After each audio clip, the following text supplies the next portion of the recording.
I'm a man who believed that I died 20 years ago, and I live like a man who is dead already. I have no fear whatsoever of anybody or anything.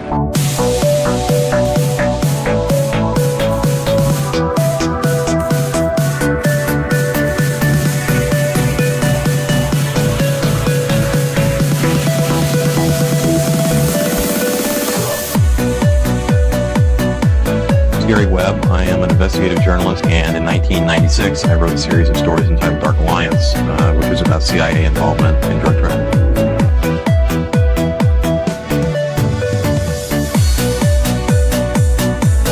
I knew a man who once said death smiles at us all. All a man can do is smile back. We've both been skull and bone, the secret society. It's so secret we can't talk about it. What does that mean for America? The conspiracy theorists are going to go I'm on. sure they are. I don't know. I haven't seen the rest. Number 322. I have duty to report this afternoon that my friend and colleague, Tim Russert, collapsed and died early this afternoon. I may die in this cell tonight or in the arena tomorrow. I am a slave. What possible difference can I make? And no official of my administration, whether his rank is high or low, civilian or military, should interpret my words here tonight as an excuse to censor the news, to stifle dissent, to cover up our mistakes, or to withhold from the press and the public the facts they deserve to know.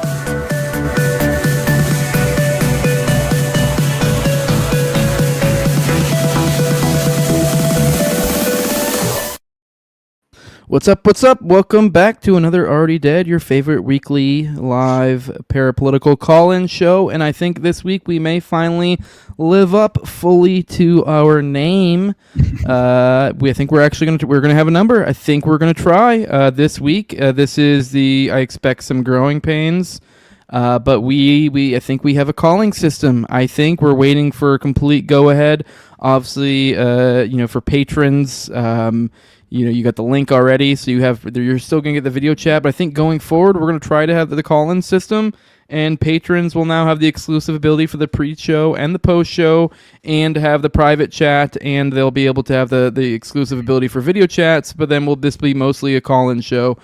So you can be one of the patrons, you can probably hang out with us and field some calls, or if you have a question or whatever, that's going to be an exclusive thing for the patrons, but we're going to try it out this week. If it doesn't work, then we'll just have to go back to the previous format just for the week, send everyone out the StreamYard thing, and then it'll just be that the patrons get priority. But I'm excited to try out the new thing. Right as we're ready to go official is right when the world's about to end. We chose, I don't know why we chose the death of red heifers as our omen to start getting our shit together. Oh my God. If anything, that's the time to start out and get right with God or embrace debauchery, one of the two. Right. Dude, all I know is they apparently finally got Greta, huh? Yeah. Did you see that? Isn't that so crazy? Apparently, by the way, when Tunisia, when a new land I learned of. Mm-hmm. Yeah, and it turns out there's additional footage after the original report, right, of apparently the Gaza aid flotilla organizers allegedly being targeted by a drone strike, which I thought was interesting because the way the reporting was kind of circulating was very just vague in a way, but also implicating that it was a drone, at least a targeted attack that clearly involved drones.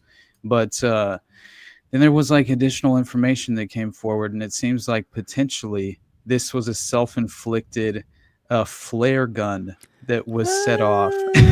I don't know. I think it's possible that's not true as well, because I'm just saying obviously the authorities themselves are pushing back to a certain extent, which I did find interesting.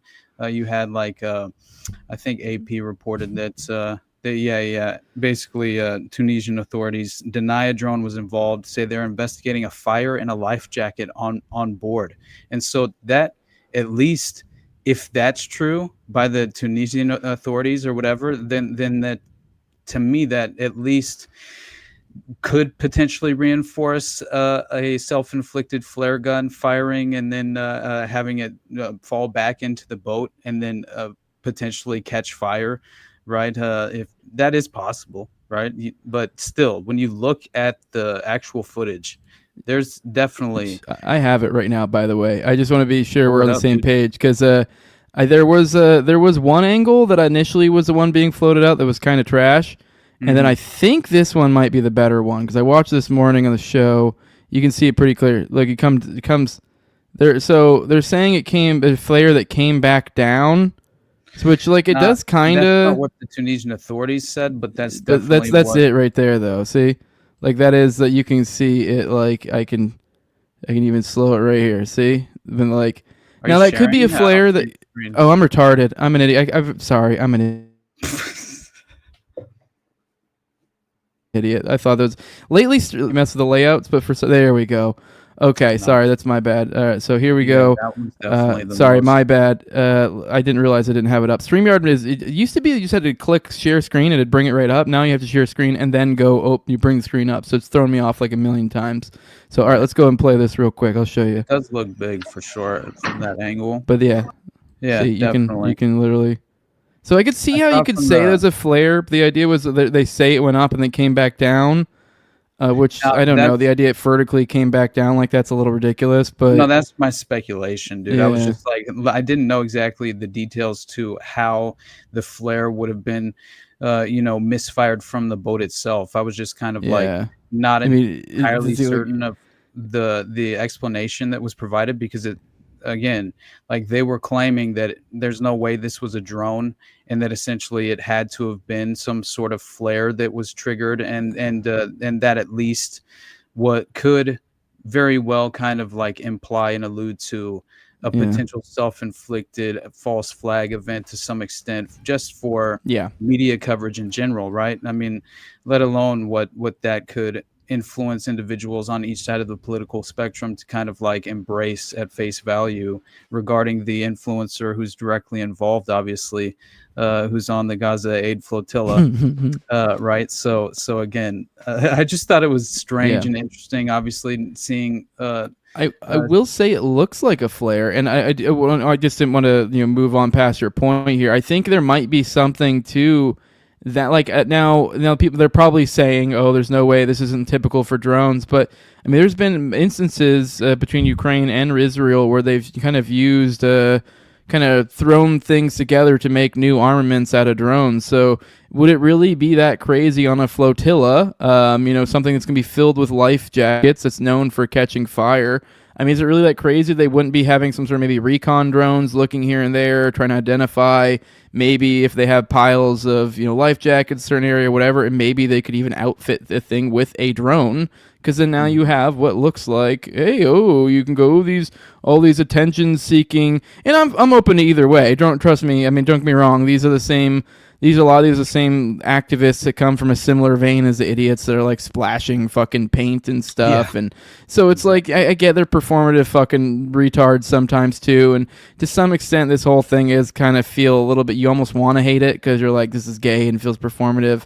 Although to some extent, it's like, with his examples, like these motherfuckers could die. So I was legitimately concerned Greta was dead. And I was like, holy shit, that would be pretty nuts. Definitely. I took it seriously at first. I didn't dismiss it at face value to begin with, but I did think whenever I saw the additional footage floating around and people making the claim that it was a self-inflicted flare and then the Tunisian authorities came out and officially denied that there was a drone involved. I thought it's at least interesting, especially considering the idea that they're actively investigating this fire in a life jacket on board. And if you actually see like the footage from on board, it looks strange to me. This looks strange to me. And again, I'm just like, I'm always trying to consider, just the plausible alternative theory for what is potentially taking place, because in my mind, you have key influencers, obviously strategically in place, right? As legitimate assets to leverage for public perception.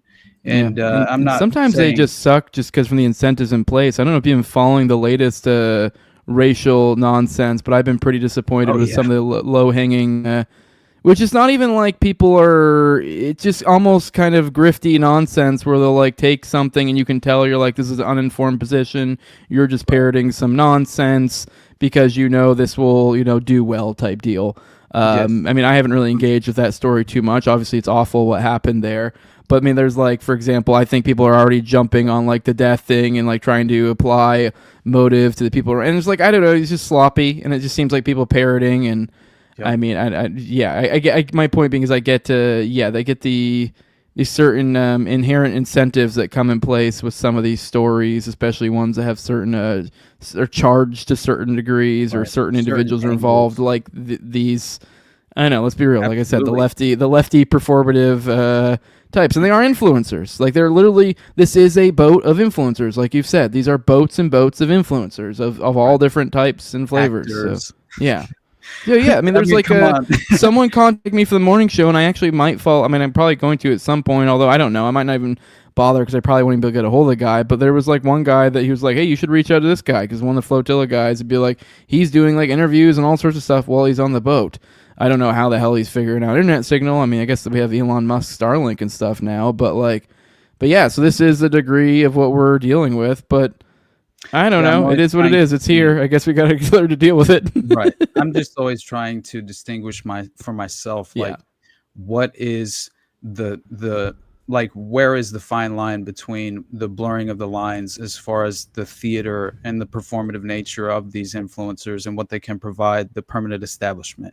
And so again, it's like I see, it's very clearly, I think it would fall perfectly into at least the pattern of what we've witnessed as far as human rights violations and the ongoing current conflicts at play in this very moment. So I'm not at all dismissing the idea that this would be a very just significant possibility as far as this actually taking place. Definitely. But at the same time, I just found it very strange, obviously coming off the back of Greta and her tits going viral, which it's just so funny to me seeing all the different pictures of her over the past week. And then boom, this happens. And I just feel like how much are we conditioned to just be subconsciously sort of lying in wait to fall into the preordained trap. And I feel like they lay them very strategically. And it's definitely, I think, it takes pattern recognition to at least identify for yourself, like just how you would potentially subconsciously embed certain, it's sort of revelation of the method at a certain point. Qatar right? bad, Qatar bad, Qatar bad, Qatar bad, Qatar bad. And guess what? And which I was going to drive it with this Qatar thing. They're about to get it. Like, I really think, I don't really know where the heads of people's are at that are actually that out of touch that buy the bias that has been sort of inserted out there, I guess, on what Qatar is to the rest of the world. This weird, bizarre inversion that was first implanted when that Shin Bet story was starting to catch fire, which pertains to, Qatar being used as a go-between for Israel to fund Hamas.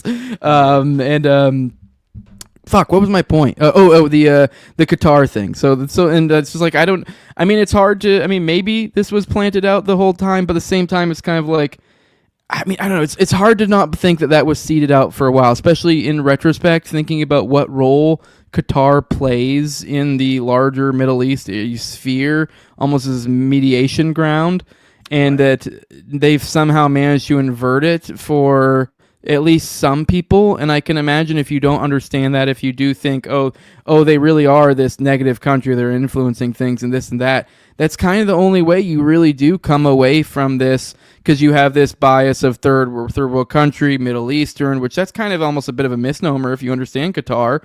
And then also you have this idea of like, oh, they're the bad guys as well, so they're somewhat in cahoots if you're a low information person here, or if you're just going to buy into your team. But it's like, in reality, this is insane. Like, it's so fucking, like, I cannot impress this enough from like a military standpoint even, or like a diplomacy, relations to other countries. That is the location of the largest Middle Eastern fucking air base, I think military, it might even just be the largest military base. And like that is where it's at. This is a area of diplomacy among multiple nations. I mean, that's where I was deployed when I was in the military in 2015. I didn't ever go off base, but like I knew plenty of people went damn near every weekend. I mean, like you could go to Doha, you could go do whatever. People wore bikini. Not that it'd be okay to murder people whether or not they wore bikinis. My point is, even the impression people have, it's pretty westernized over there. It's pretty. This is kind of on the realm of like if they were like, oh yeah, we bombed a guy's apartment in Barcelona. Right. Like what? like this is even worse. Like this was a center of like I don't know, of diplomacy. I mean, right. It's just nuts. I wanted to show you real quick, but let me play this just to get it over with, and then we'll move to Qatar because. But yeah, on the Qatar thing, it is weird that they've planted that idea of Qatar bad, and it's like 100%. So that's the only way you can almost come away from this is not being like holy fucking shit, and the rest of the world kind of is like holy fucking shit, and it's like I don't know, but yeah, go on. Sorry. No, I'm with you. I think that there's definitely a reason you would do this strategically as far as it understanding the details of the pre-planning that it took to orchestrate this attack. Apparently it makes sense they would want to seed this narrative in the minds of the public leading up to some sort of event such as this, because there was plenty of significant prior knowledge, and I think that matters, and there's no way around the idea that the current administration was unaware, and I think that has perfectly been exposed at this point. But I just wanted you to see this footage real quick, because this is the footage from the flotilla itself, which I thought was interesting. Right? Doesn't really seem that look that strange. Everyone survived, by the way. Yeah. That's my only concern, right? And again, I'm not calling for anything to have actually significantly taken place, but I am saying that definitely I did not accept that as being the trust nothing, head on a swivel. Yeah, remain skeptical, right? Just doesn't seem legitimate to me, and there's always, we have to discern for ourselves between what is theater and what is not. But I think during PSYOP season, we're well aware the lines are being strategically blurred for a purpose, but yeah, with I mean, what's happening with Qatar, like, my God, dude. I guess we should probably tell the audience, instead of assuming. I have the bad habit since I do a daily show. They're like, everyone's at where I'm at in the news cycle. This is breaking from this morning. Right. Go ahead. Yeah. Yeah. Basically, there was just there's an Israeli airstrike, right, as far as targeting a meeting in Qatar with Hamas's top leadership, allegedly, and this is the capital it's of debated Qatar, whether they were leadership or negotiators, although yes. I think, let's be real, it can kind of be both. So but I believe it was basically their top negotiator is what he was alleged to have been, and so once again, it's like, it's interesting because clearly this, and you have Qatar themselves, like I found it interesting as far as members of Hamas were they responded to this, and they kind of like put it into a different perspective, basically. But to finish just the minor details, obviously this all happened as far as during this gathering to discuss a ceasefire negotiation, right? And as far as the hostage ceasefire proposal, which again, if you consider the idea of what is happening in this context, back up real quick. Just I believe it was 100-word proposal, if I recall correctly, is my understanding. And then there was what seemed heavy implications based on the language used. Just kind of, you could kind of tell, when someone's, it's kind of the idea when someone's like, "Oh, touch my bobs," like that's not a proper. That's not an Englishman writing that. There was things like that in it to where they assumed that Israel is who wrote it, and I thought it was weird because this story came out before this, and now piecing two things together, you're like, oh fuck, like they did Iran again, right? Which, funny enough, they actually did the Soleimani thing again too, because I guess that's a double. They doubled did Iran that way, where they kind of baited them into some sort of situation. I forget what they baited Soleimani into because it was some sort of situation. Then they bombed him way back when. But I know obviously we had the recent where we were essentially baiting them with the illusion of these negotiations. And this time around, God, what the hell? We baited them with this because this was supposedly a Trump proposal. And it was looking like, I think it was kind of one of those ones that looks like, hey, they'd take it type deal. I don't know if there's any specifics in there about the idea of like where they'd meet or this or that or whatever, but this was obviously seemingly a ruse to get them back at the table to have them in position. That's exactly what it was. Yeah, it's very interesting because obviously you have the way that it's being described is obviously you have Netanyahu himself claiming a political victory. And then you have members of Hamas claiming that it was a sort of a failed operation, but it was as far as the confirmed airstrike itself, it's very interesting. The details of the deployed 15 fighter jets, and it was called the Operation Summit of Fire. And again, this is allegedly these Hamas negotiators, representatives in Doha, among some Turkish representatives, I think, as well. And this is all, it was allegedly planned for around 5 months, I think. Definitely, they had been planning for quite some time leading up to this as far as the strategic operational standpoint. And apparently there was, this is according to a Army journalist named, Doran Kadash. All right. And he said only one target was attacked. It was hit by more than 10 bombs at intervals of a few seconds. The pilots landed in Israel. Refueling was carried out in the air. Doha is about 1,800 kilometers away.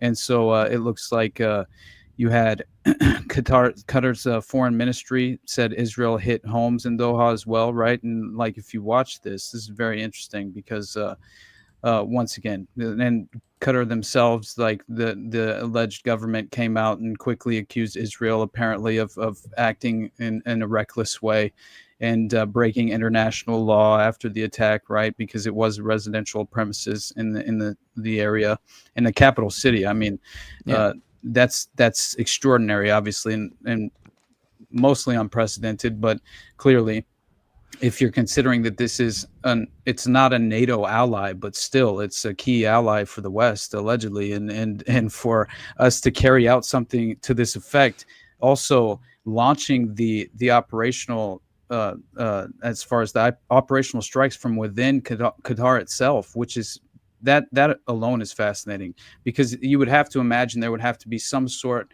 of level of involvement, or at least somewhat of prior knowledge granted to the individual allies within the structured government of Qatar.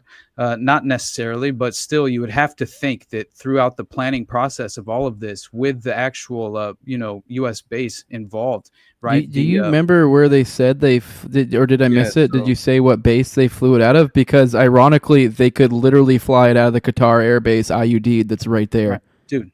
Are you telling me they flew them out of IUD? Check it out, my friend. No fucking way. IUD is where I was deployed. That is the air base I'm referring to in Qatar. If they fucking use their own air base to refuel the planes that fucking drone struck them, that's fucking nuts. Exactly. I thought that aspect of the actual details of how this just effectively happened operationally, it blew me away, because again, just consider the idea: Trump administration, it greenlights the assassination of the very people that we're negotiating with, allegedly, right?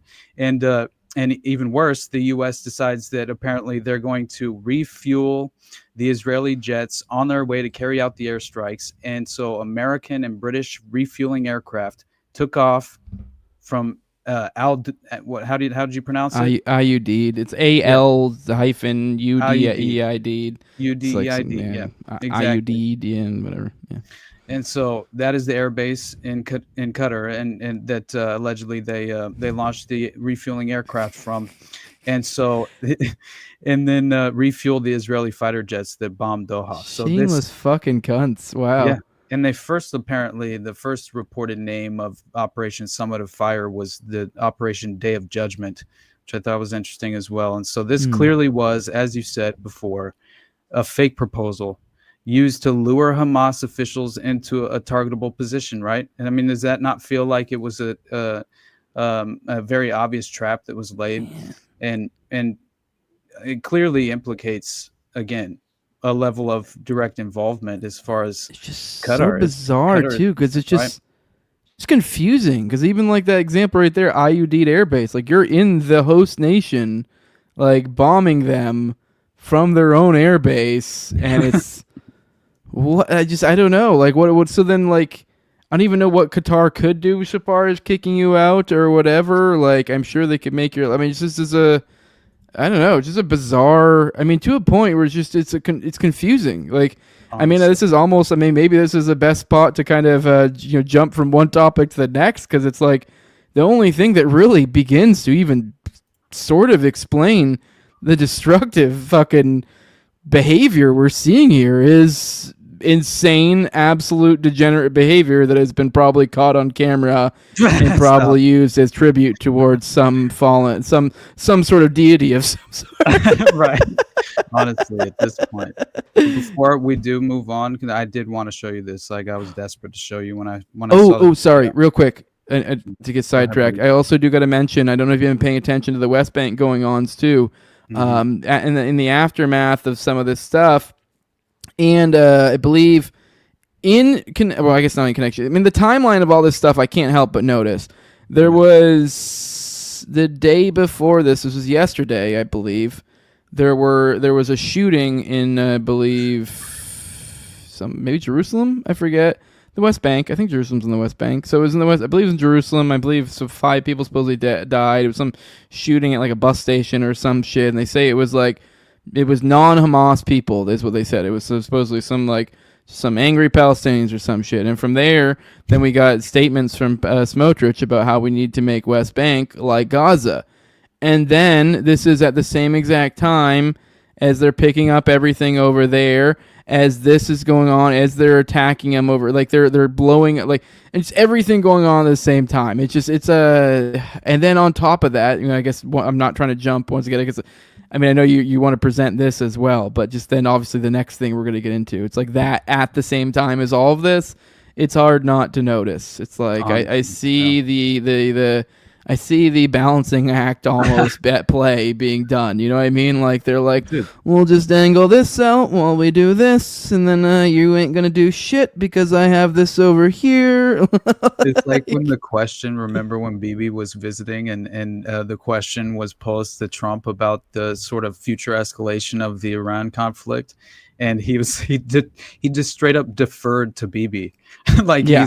He's the better one to answer that question. Well, that's what they've been doing in the foreign or in the press room for like, that's been the standard procedure for a while now. Like, once it got to basically the ridiculous behavior of Israel got to a point to where it was unbelievable amount of spin that you would have to put on it to come off as not sounding insane, to where they literally just got to a point where they've basically almost everything's damn near, you'll have to refer to Israel on that. Like, they've literally murdered multiple American citizens in the West Bank and have been asked about it and have said, are you guys going to open investigations or this and that? And I believe Huckabee at one point got a little bit of, we're going to do something for one of these. But aside from that, like, nope, they've been like, refer to Israel. Like, dead serious for like occasions like that. Yeah, just refer to Israel. Like, and I mean, you consider that with who did it? with Mike Johnson coming out, and he's like, he says that what he doesn't know anything about Israel's strike on Qatar. That was this morning, right? Earlier this morning. And that Hamas has to be eradicated. You've got to remove that threat on the immediate border, frankly, within the bounds of Israel, right? This is what the statement that he gave, which it was kind of a ridiculous clip, obviously. But he says this, and then Netanyahu comes out and takes credit, right? And essentially confirms that he ordered the strikes. But then you have, obviously, Leave It, right? She comes on, press secretary, and she decides to make the claim that Qatar was notified by the U.S. and given prior knowledge, allegedly, right? So then you have a counteracting statement. Obviously, Johnson had no understanding, so no one should be looking to him as any sort of resource of any kind, right? As far as what true role is he facilitating. Obviously, it's just sort of like running defense, right, in certain ways, which is clearly what obviously a press secretary does as well, would leave it. But at the same time, I found it interesting that she comes out, makes a counteracting statement, right, claiming that that they let Israel, well, as far as they let Qatar know that this was about to take place, this Israeli strike, and this assured them that it won't recur, right? Which I thought was interesting, stating that unilateral bombing inside Qatar does not advance Israel or America's goals. However, eliminating Hamas is a worthy goal, right? So she reiterates instantly. And then obviously you have Trump himself then coming out later on and addressing this directly, which is also... Did you see the frame on that? That frame on the Trump's take was insane. Like you almost don't catch it at first, but it was like he was like, "Oh, it's really unfortunate. I don't like that. This is whatever." And then, but then he like slips in there. I forget how he words it, but it's like almost it was almost like, "Well, it's unfortunate Hamas was in that area. Like, we shouldn't be bombing them, and so that's unfortunate Hamas existed there. Like as if it's like on Hamas for like." Well, it's their fault for existing in that area. Like, yeah, I'm just as outraged as you. What was Hamas doing there? Right. Like, what? Yeah. What was it? Like, that's almost the implication. He didn't say that, but he said literally it was like, unfortunately, the Hamas was in that location or something. You're like, what? Well, so? Like, okay. I'm telling you, man. And the idea that the special envoy, Steve Witkoff, notified them, but it wasn't in time, is just ridiculous in my mind. Obviously, as far as I just thought it was hilarious what Dave DeCamp said about it, right? Basically, he's either a liar or a cuck, and that makes all the sense to me.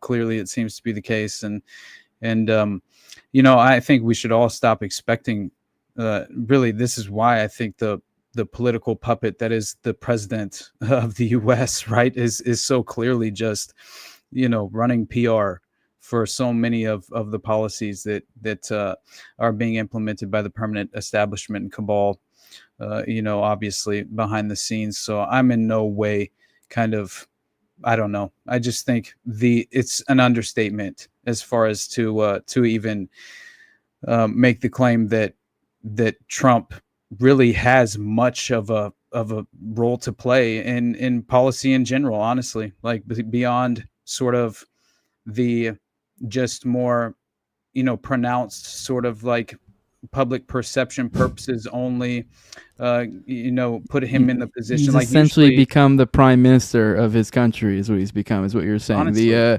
The how a lot of countries have like military leadership and they have civilian leadership. Like he's become civilian leadership in the sense that, absolutely, okay, cool, that's nice. You can manage the votes and the fucking and the whatever and the other faggoty shit. Okay, we're gonna be over blowing shit up, like, right. and also in the ones sort of making the executive decisions while you sort of have some other.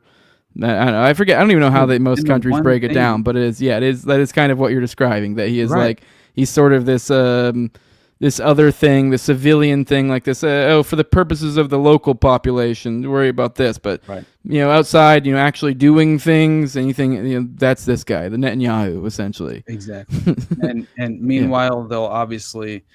For the example, sorry not to cut you off again, but for that example, Israel's one of these countries that I'm talking about. They have a president, and actually that's what I meant. I guess it's actually the other way around. It's different countries, but I think for Netanyahu, he's a prime minister. They have a president, I think, right?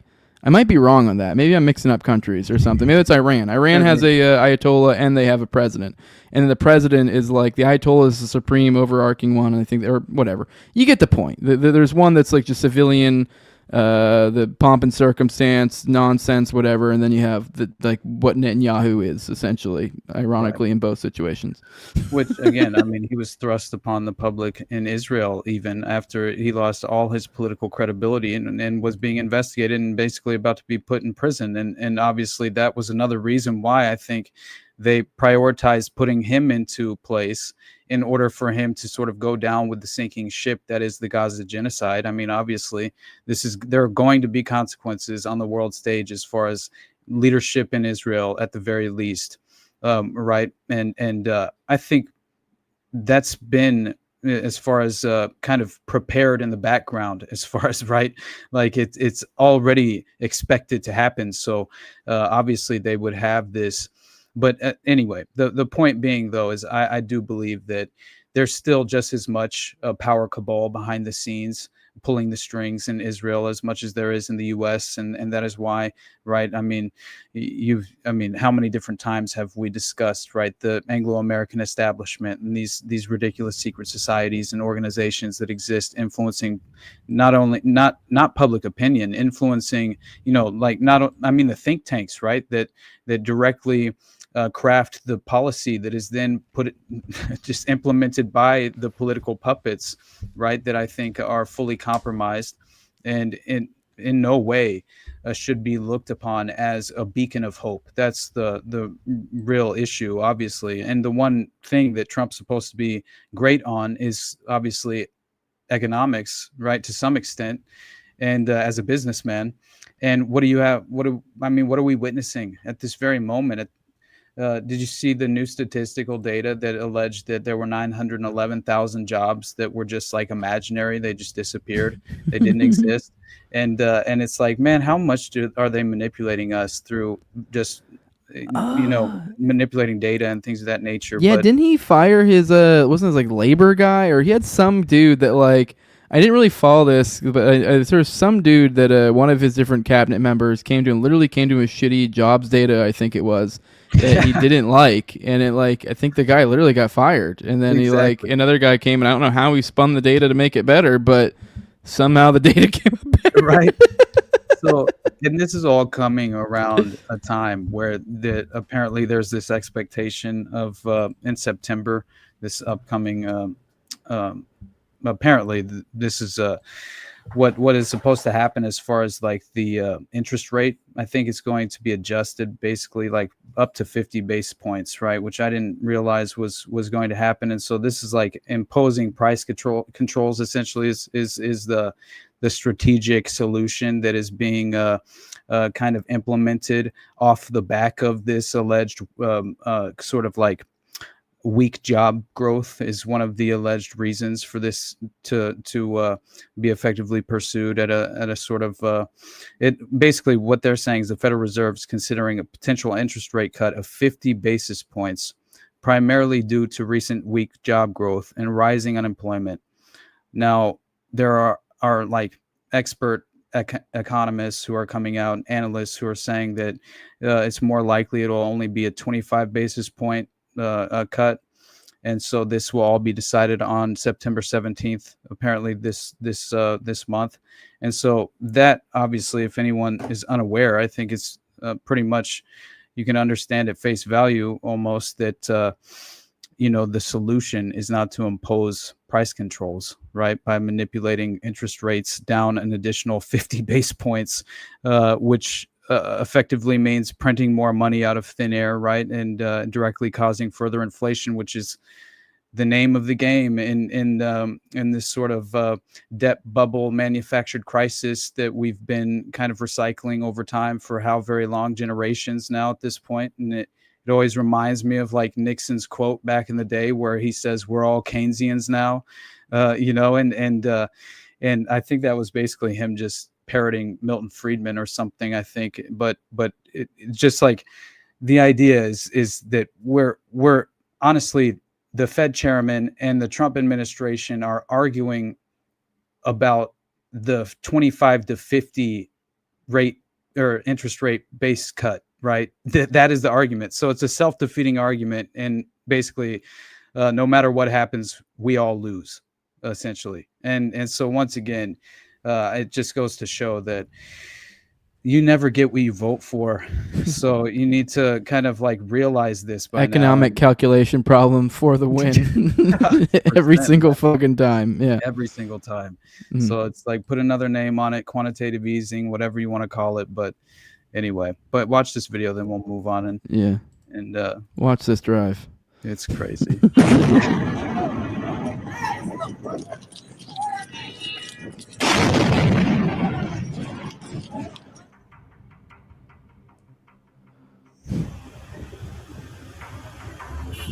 Son of top official of who? I missed that. So, What official of? Because are we talking a Hamas official, or are we talking there were actual? Are we finding now there are other people, other officials dead, other than just a? No, I have the list of the officials, but yeah, I'll read it this time. No, it's negotiating team. Okay, whatever. Monsters that senior leadership survived the attack in a residential area. Okay. But the son of top okay, so that's Al-Haya is among several others killed. So they killed the son of some Hamas members. So far, is what we know. Ari security officer is one of the victims. Okay, so they killed a security officer and a kid of one of the Hamas members so far. Right. I'm sure there were other ones as well. Absolutely. Strike is payback for October 7th. At the beginning of the war, I promised that Israel would reach those who perpetrated this horror. This is what he said today.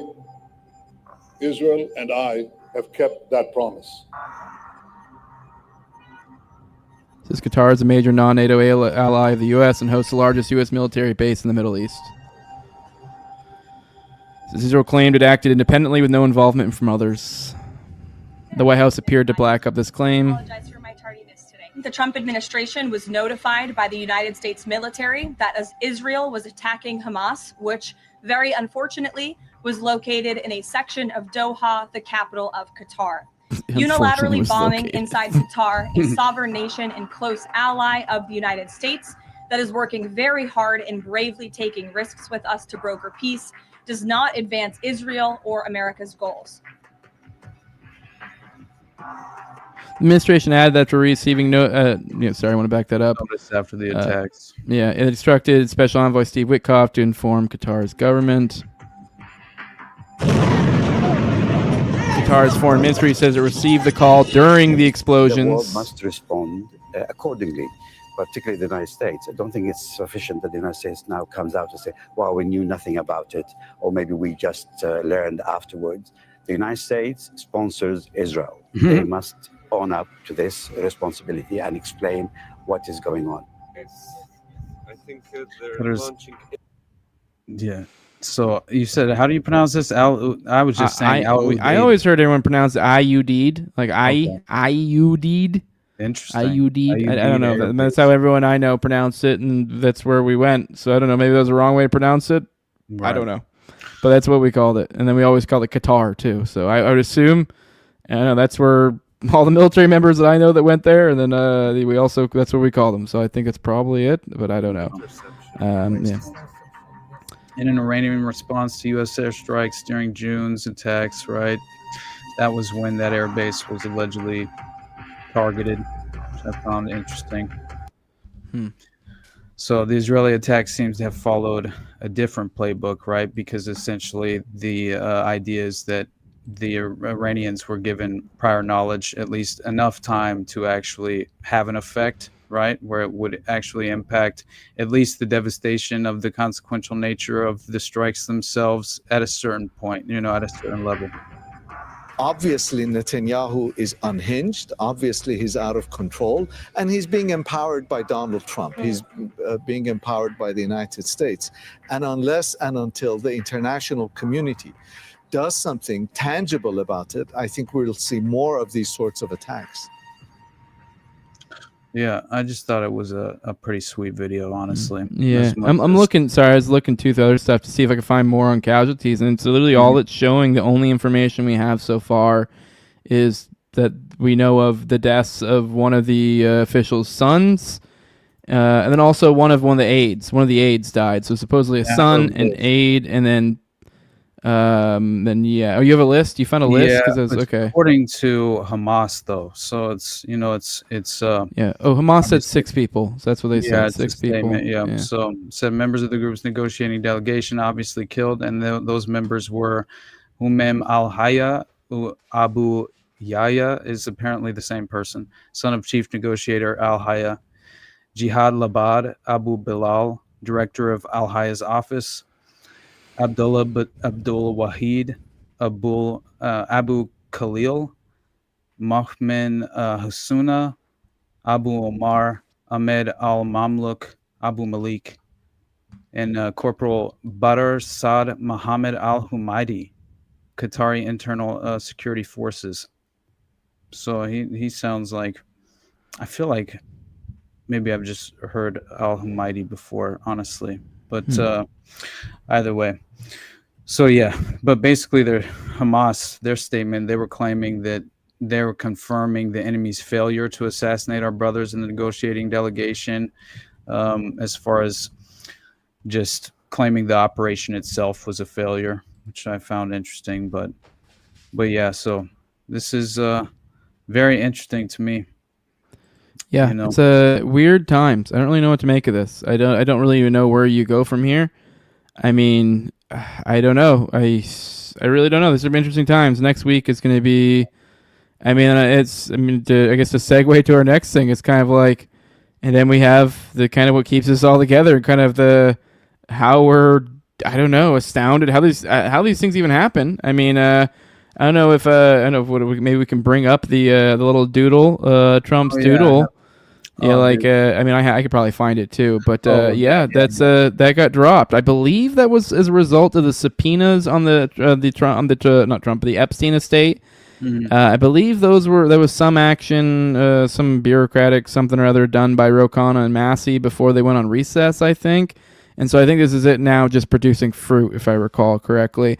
That was one I remember when it happened. I was kind of like, okay, cool, I guess. I don't really expect much, but I've been, I guess, pleasantly surprised, I guess the way to put it, but we're like, oh shit, they actually came with some fire here. Mm-hmm. I mean, there was definitely redactions and this and that, but holy shit balls. Right. Dude, I don't know what to say other than pedopocracy confirmed. Like, exactly. Dude, these dudes fuck kids. Like, I don't know, what more do you need? Like, these dudes fuck kids. They trade kids among their friends. Like, these are demons in human form. That is what you are looking at. These are, like your fucking president probably fucks kids. Like, or at least did.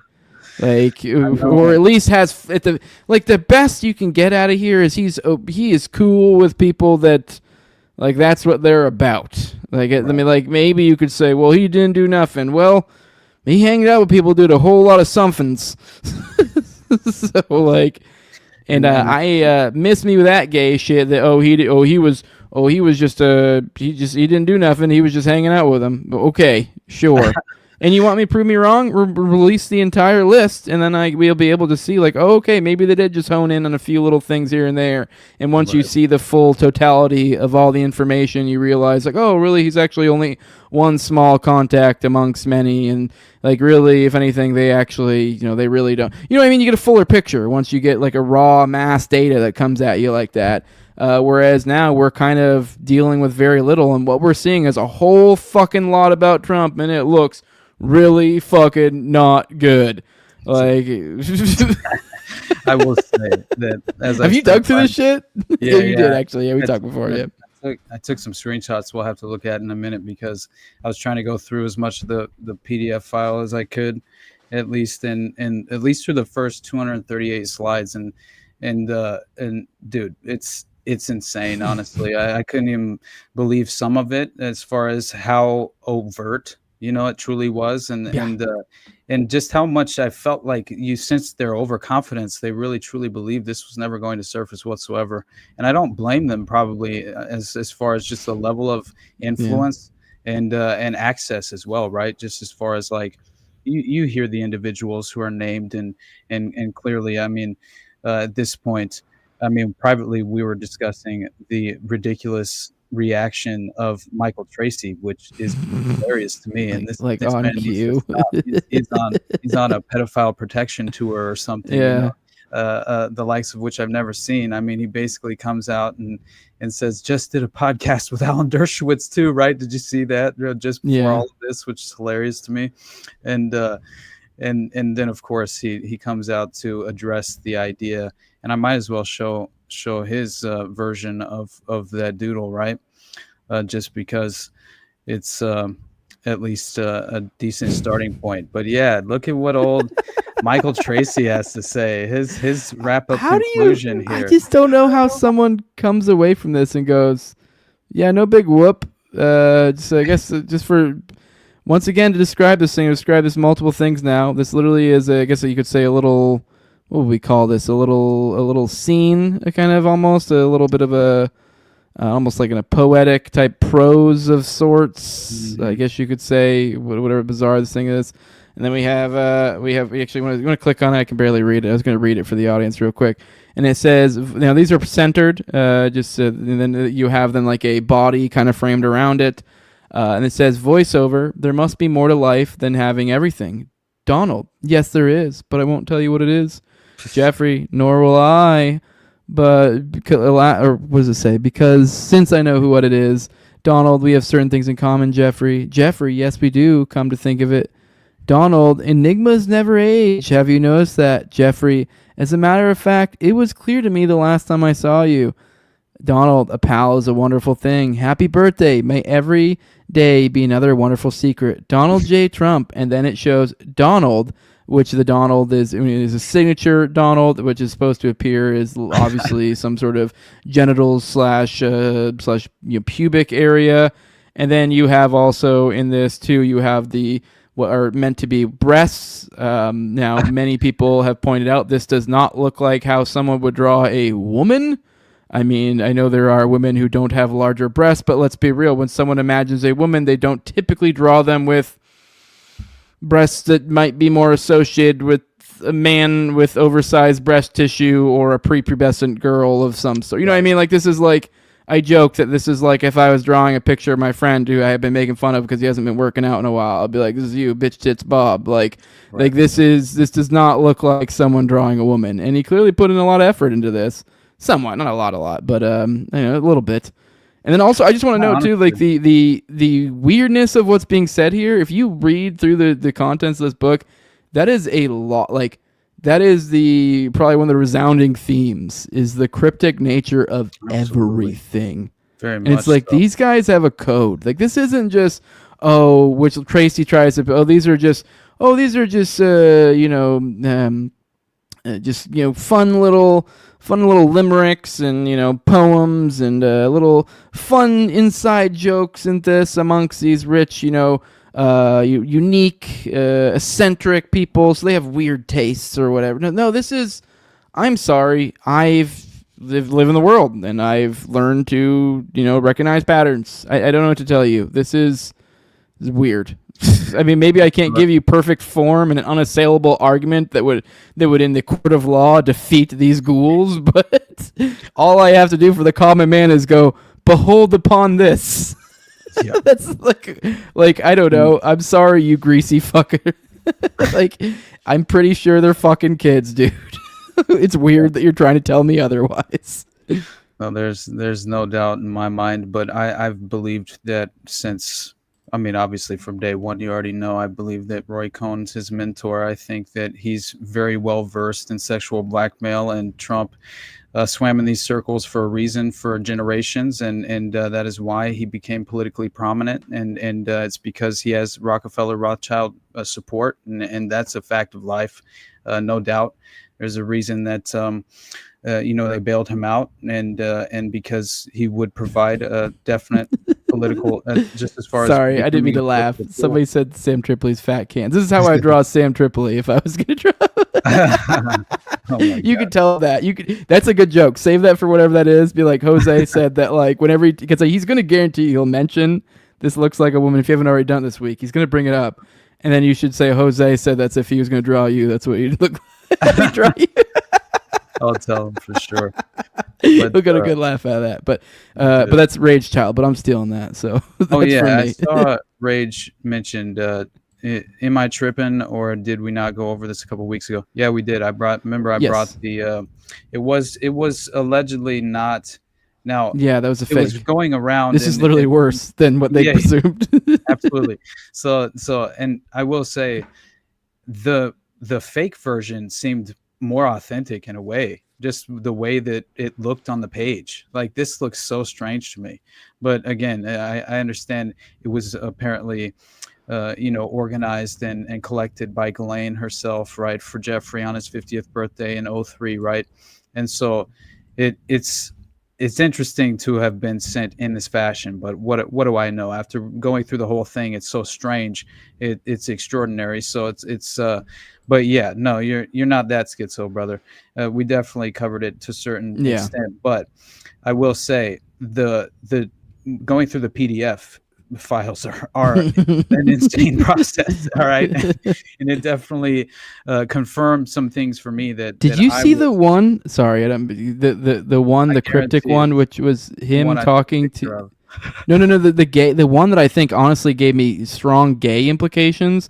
Like, I really think there was some note in there that I really feel like what they cryptically were trying to tell us was like when Jeffrey finally started fucking boys or something, or dudes. Because there was like, they were talking about John Luke Brunel, and it was these weird, and it was some other guy, some, not Krasenstein, something Steen or something. And of course, every time, obviously. And God, what was I just talking about? Sorry, my wife messaged me and I saw it. And it just completely when he clearly began to have homosexual. They were talking about how that, at one point they had to get minimum, or one of them had to get a minimum wage job back in those summers because it was so hard. And like, we know these guys' past. Like, these guys weren't hard up for money. What are you talking about? And then they gave examples in parentheses of each guy of places they worked at before, and each one of them sounded distinctly male names of like of places, and it was really weird. The words they were using was very cryptic. It sounded like they were literally describing. And I think it said something about like a boy, or it was weird. It was like they were describing almost as if like, and it was like, oh, Jeffrey, this was his, like, they even mentioned somebody's virginity, about like his virginity or something like this. This was his first time or something, how they had him and they had worked at these places or whatever, like within, and all they had weird boy names of some sort. And then it's like, oh, Jeffrey finally did type, and you're like, the fuck are you describing? Is this when you finally got a dude, you weird sick fuck? Like, like this is the kind of, these are the people we're dealing with. Yeah. Oh yeah, no, 100%, and I think that it gets far more disturbing when you start to go through it, at a deeper level as well, because like not only as you were mentioning just then, but it's very strange, like some of the more disturbing images that were provided, as well as like more of like one of the most I thought prominent images that was going around, right, was clearly the image of him. Of basically, there was a longtime Mar-a-Lago member, right, who's talking about selling a fully depreciated woman to Trump for $22,500, and there's this like huge check that they're holding, that Epstein's holding with Donald Trump on it, and one of the people that's holding the check is blacked out and redacted from the image. It's very strange. I'll pull it up real quick here, it's interesting, because again, it's like, this could very well be like a paycheck for acquiring a young girl for Donald Trump, right? It's possible, which is very interesting. Yeah, this one was wild. Literally, $22,500 check, and it literally says DJ Trump or something on it, and then it's got and it says what does it say? A deteriorated, or a whatever. How do they describe this? A depreciated, a fully, in quotes. They use in quotes a lot. Like they're like even just like they're like, it's almost like they have to almost tell you. Like it's like they even use the quotes like wink wink. Like we know we're using code here, but fully depreciated. Yeah, women sells. This is Jeffrey showing his early talents with money and women. So what does that say? Silenced early. People's skills too. Even Silence though early. Right. Even though I handled the deal, I didn't get didn't any even of the money or the girl. Yeah, even that was like kind of like shit. Yeah, so literally here's a big giant, fake check with some guys. And the one that's really creepy, if you almost zoom in if you can, like for the audience, zoom in on the redacted little block and look at the little head in the back. It's creepy, the vibes. Right here. It gives me the photo of Melania and her fucking her weird little roommate she had when she first came. If you remember that photo, that's a vibe. Yeah, are you able to zoom in on that? I don't know. No, I can't mine because I have I can zoom in for my audio. But anyways, I guess for those who can zoom in on that guy that's like in between them, who's clearly got his arm over her. It's that guy's that's creepy. Like she's clearly some young, and she looks slight. Like look at her arms. That looks like I mean, I guess whatever. Obviously, you can't identify your age based that, but that does not look like a. I don't know. Right. I don't know. It's weird. This is weird. Yeah. This is odd. Yeah, this is. But either way, this is literally. I mean, this is. There is a photo of Jeffrey Epstein out there that is with a gigantic fake check of Donald Trump paying him for a woman. Right. That is a thing in this world. Did you see that one of the victims of Epstein came out and like basically said this this is from that Dutroux account you told me to follow. I saw him tweet this like I don't know, yesterday I think it was it IRC or something? Yeah, he's great for cool. Dutroux stuff. Pretty legit account. But anyway, he posted this. I thought was crazy. Because it kind of puts like this sort of romantic flair on the victim status, which I kind of thought was interesting. But then also sort of reveals obviously the circles that they were swimming in as victims, which many of them I would imagine might not want to admit the idea that, or the fact that I would imagine you would feel like you have this distorted self-worth due to your victim status being, at least if you're sort of brought into the inner circles of certain environments, not necessarily during your abuse, but I would say it seems like many of them were kind of shown the that lifestyle, which was this fabulous, rich and beautiful lifestyle, right? And then kind of like seduced into willingly, obviously participating in the abuse, which I think happens more often than people would like to admit. And I'm not claiming that was the case very often with Epstein. I'm just considering the idea it had to have happened is all, right? And so and this being an example, which was before Jeffrey, I was a 22-year-old divorcee working as a hostess in a hotel restaurant. Did you see this? Yeah. Life is dope. I now live in New York City. I've traveled to Paris, London, Milan, Copenhagen, Tokyo, Hong Kong, Stockholm, all these different places. I've met Prince Andrew, President Clinton, Sultan, Donald Trump, Antonio Verglis, I don't fucking know, Naomi Campbell, Stephanie Seymour, Peter Brandt, Kevin Spacey, Chris Tucker, Diana Ross, Michael Jackson, brilliant scientists, lawyers, and businessmen. I've flown on the Concorde, gone skydiving, taken a flying lesson, been scuba diving, parasailing, attended a Victoria's Secret fashion show, seen the private quarters of Buckingham Palace, sat on the Queen of England's throne, rode on a racetrack with Max Papis. And all I had to do was get shit on by Saudi Arabian men. And all I had to do was get basically sexually abused. Yeah. That is honestly insane, right? All I had to do was make myself party to unholy acts that only can be described. It's terrible, man. Yeah. But I mean, you had like one of the points in the actual book, the birthday book, was Castaways Volume 1. I thought was insane. Right? Did you see that? I was porking some girl in bed, and Jeff brings in the maid to make bed. She left screaming and never came back. Yeah. We're both in bed porking some girls. I said, "What do you think?" While he's shoving penicillin down my throat, just like revealing the sort of degenerate lifestyle that they were. But even then, I thought that too. Like they're speaking in such code. I have no idea really what they're talking about any of them, because I immediately took that penicillin, meaning like obviously some sort of venereal disease or something. Right. But by the way, Austin, I don't know if you checked the private chat. I do need to cut it short. Some stuff happened. I got to get out of here. But I do think we're probably at a good point to go into the intermission, and I think I'll leave you to manage. Good, yeah, I'm good. It's just it's not. This happens occasionally, so okay. It's what happens. You got an old lady with a fucked up noggin. Sorry, brother. So, no, you're good. So I got to get out of here. Old lady's having some medical stuff, so I got to go help her. She's fine. Nobody worry about it. But I do I'll have to leave I'll leave the call-in portion. Now I do think we're going to, we're probably going to have we might have a little bit of technical difficulties. So bear in mind with Austin and Jacob here, work with them. There's probably a solid chance they'll have to go back to the old StreamYard setup. So maybe be ready to hop in, help out. Austin needs your help. But otherwise, I guess you could just monologue the going over all the stuff I did this morning, but they'd probably like your stuff. Yeah, just a couple of things. I definitely wanted to show you a video, but it's all good. You go do your thing, brother, and I'll try and bring it in for a smooth landing. Hopefully the call-in portion goes all right for at least a little while. But yeah, we definitely, I'm excited to implement the new structure. Obviously, I think I definitely enjoyed when we had the call-in option back at the beginning. So I'm definitely eager to see how it works going forward.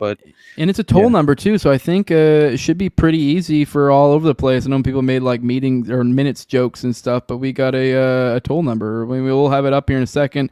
But I guess let's go ahead and roll that intermission. I want to catch that before I get out of here, and then I'll bounce. I'll see you all. For those who watch the morning show, I should be there tomorrow at 11 a.m. Eastern. But otherwise, you'll catch me here at 9:30 p.m. or Eastern on Tuesday.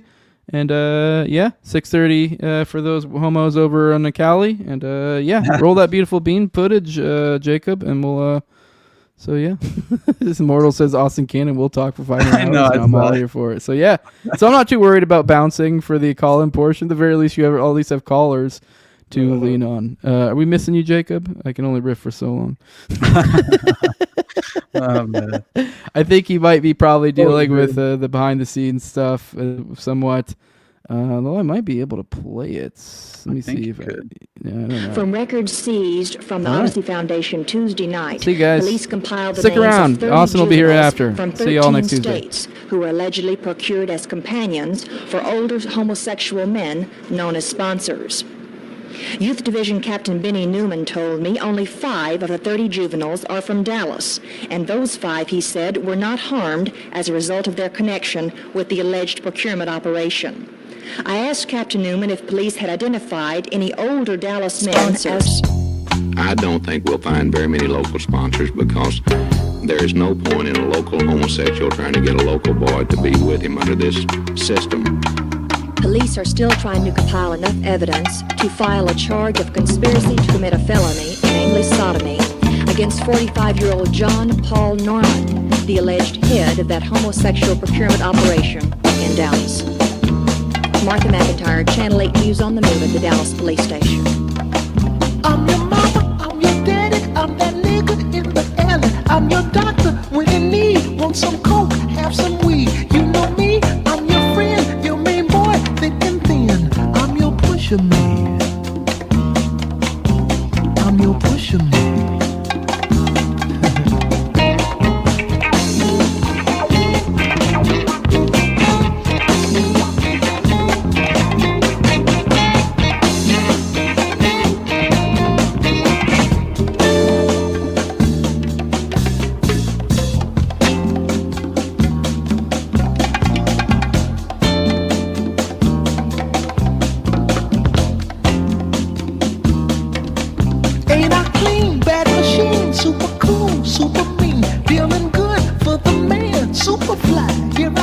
Secret stash, heavy bread, baddest bitches in the bed. I'm your pusher man. I'm your pusher man. I'm your pusher man. Silent life of crime. A man of odd circumstance. A victim of ghetto demands. For stop, and I'll let you trip for a while. Insecure from the past. How long can a good thing last? Ooh, got to be mellow, y'all. Gotta get mellow now. Push a man, get mellow, y'all.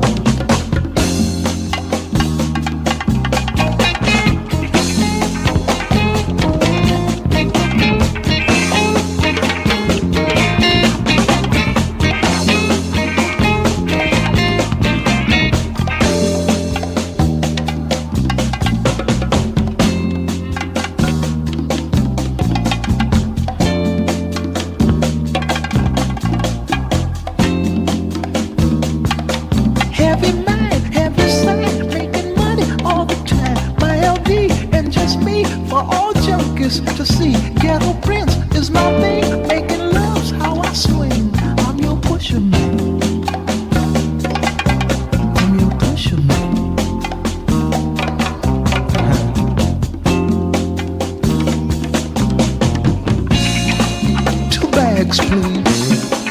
for a generous fee. Make your world what you want it to be. Got a woman I love desperately. Wanna give her something better than me. Been told I can't be nothing else. Just a hustler in spite of myself. I know I can break it. This life just don't make it.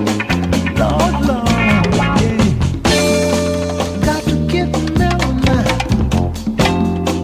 Gotta be mellow, y'all. Got to get mellow now.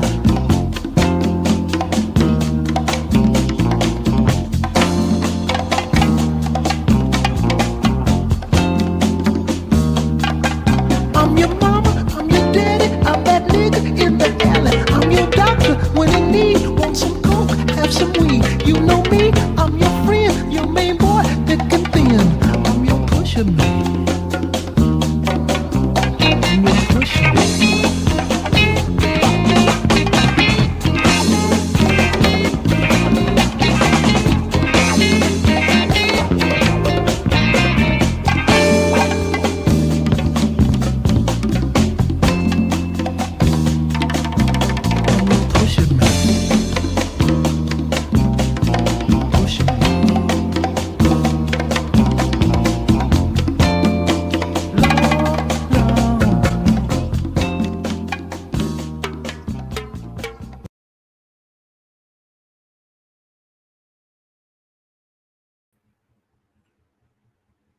What up, Dow?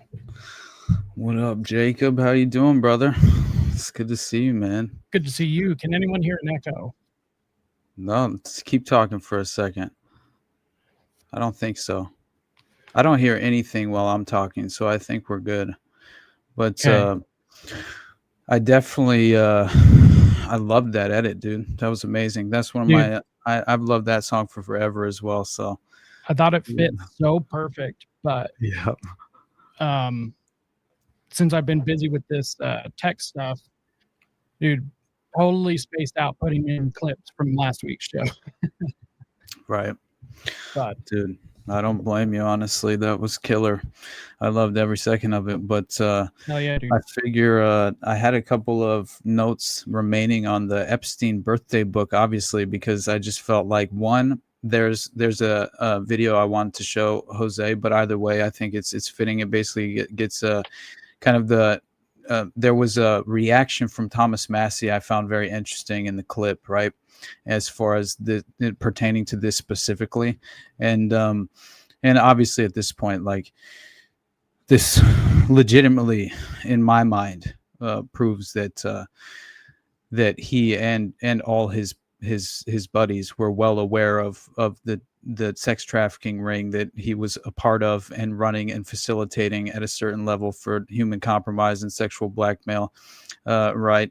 And of course, many other purposes that fall under the umbrella of the enterprise. But still, I thought that this was just like fascinating to me. And again, it's like this is all due to the House Select Committee, right?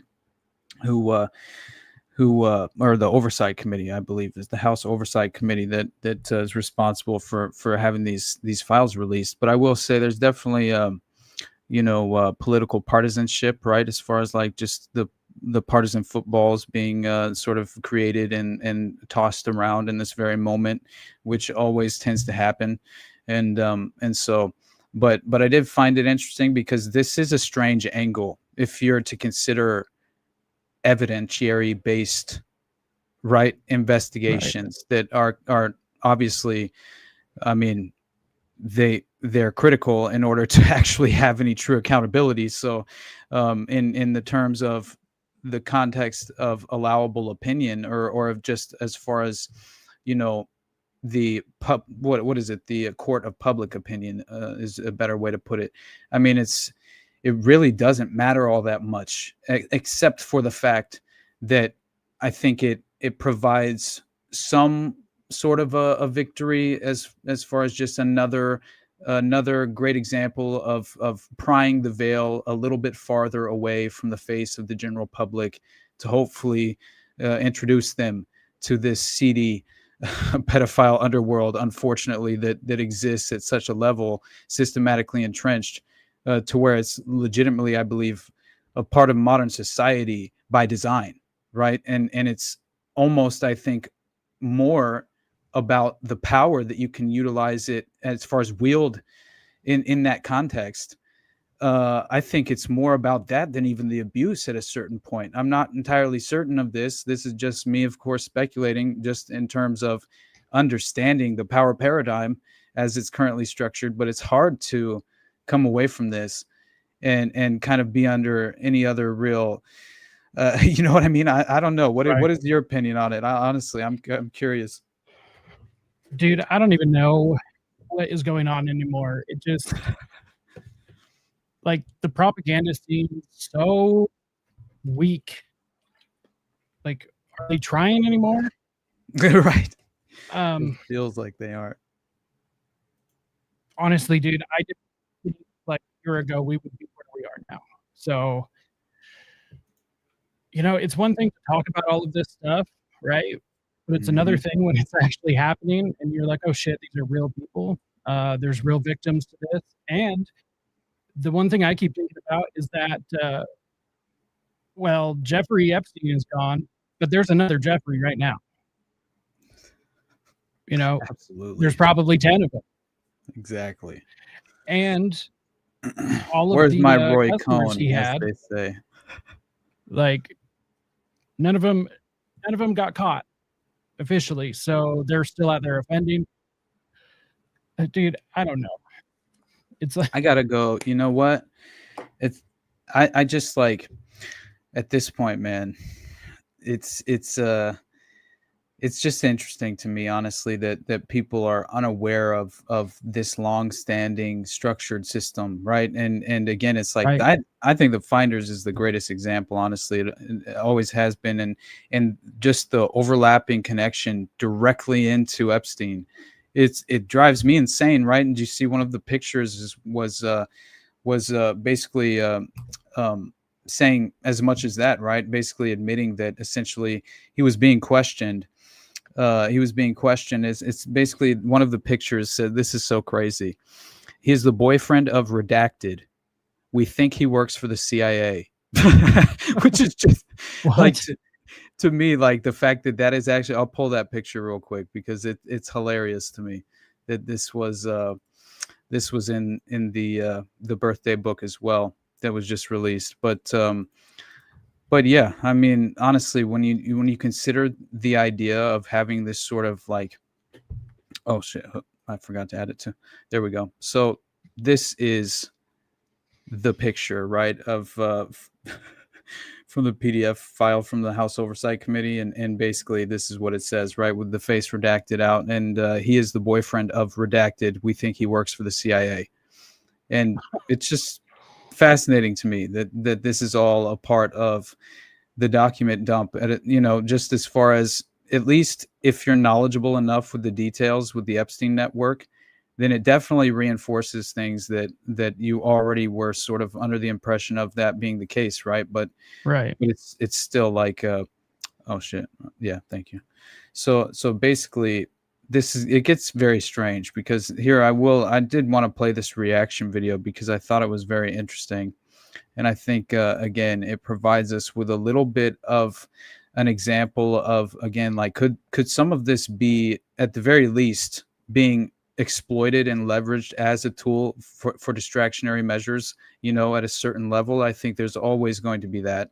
And then what does this birthday letter, even as far as specifically the letter alone, in terms of Trump, what does it necessarily even prove, right? Because other than the fact that we all should have already been aware of the fact that they were directly connected at the hip for decades and seemed to be very close friends, right? And that would make all the sense in the world if his mentor were Roy Cohn, who ran sexual blackmail operations before he was born, basically. I mean, yes, sir. yeah, it's just like, what are we doing trying to spin this false narrative for our own political partisanship and ideological prison that we hope to reinforce, because we would like to confirm that very bias that we're so desperate, to confirm, because Dude, otherwise, who has political opinions anymore? This is literally all faking gay. it is. I agree. So, like, there are two wings of the same shitbird. Mm-hmm. So, considering it's meaningless, why does anyone still keep trying to prop this up unless they just don't want to admit any of this? Yeah, I think that's Like, it. It's like the brainwashing works too well. Oh yeah, that's another a definite factor. But I think it's got to be a part of the human condition as well, Right. because I think it's just like, in a way, I think people have been conditioned to believe and view the perspective that they would like to, I think, kind of like, in reality, it feels like discredit by utilizing the pejorative of black pill, right? That is the new conspiracy theorist term. That in reality, it's just you're truly trying to pry off the veil that as far as the just rejection of the acknowledgement, right? Of as far as again the political power structure, right? And that in itself is a huge issue. But here, let me play this so I can get it off the screen real quick. We're gonna move on. It's very interesting. Oh wait, hold on. This is the Epstein birthday letter. I thought it was interesting because, again, you have a couple of GOP lawmakers. At least you have Thomas Massey's the second individual.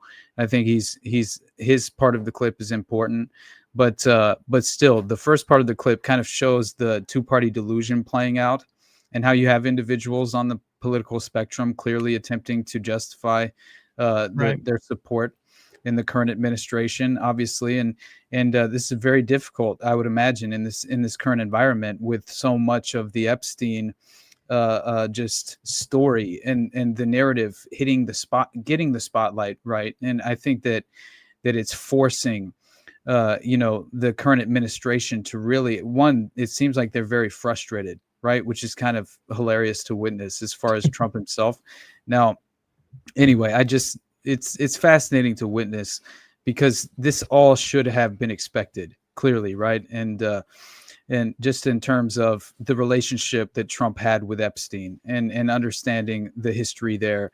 And so for any of this to be, the only way for me that it's surprising is how much it's actually just gained the broad spectrum appeal, because still even conservatives, I know will reach out to me, and I know they support Trump, and they legitimately will still like bring up the Epstein scandal at a certain level, and that I find very interesting, at the very least, because they're attempting to find a place to compartmentalize this story for their own just, again, I think, naivete. It's this vulnerability, right? The very deep and well entrenched conditioning that we've all endured for our lifetimes, obviously. But yeah, There's going to come a point, though.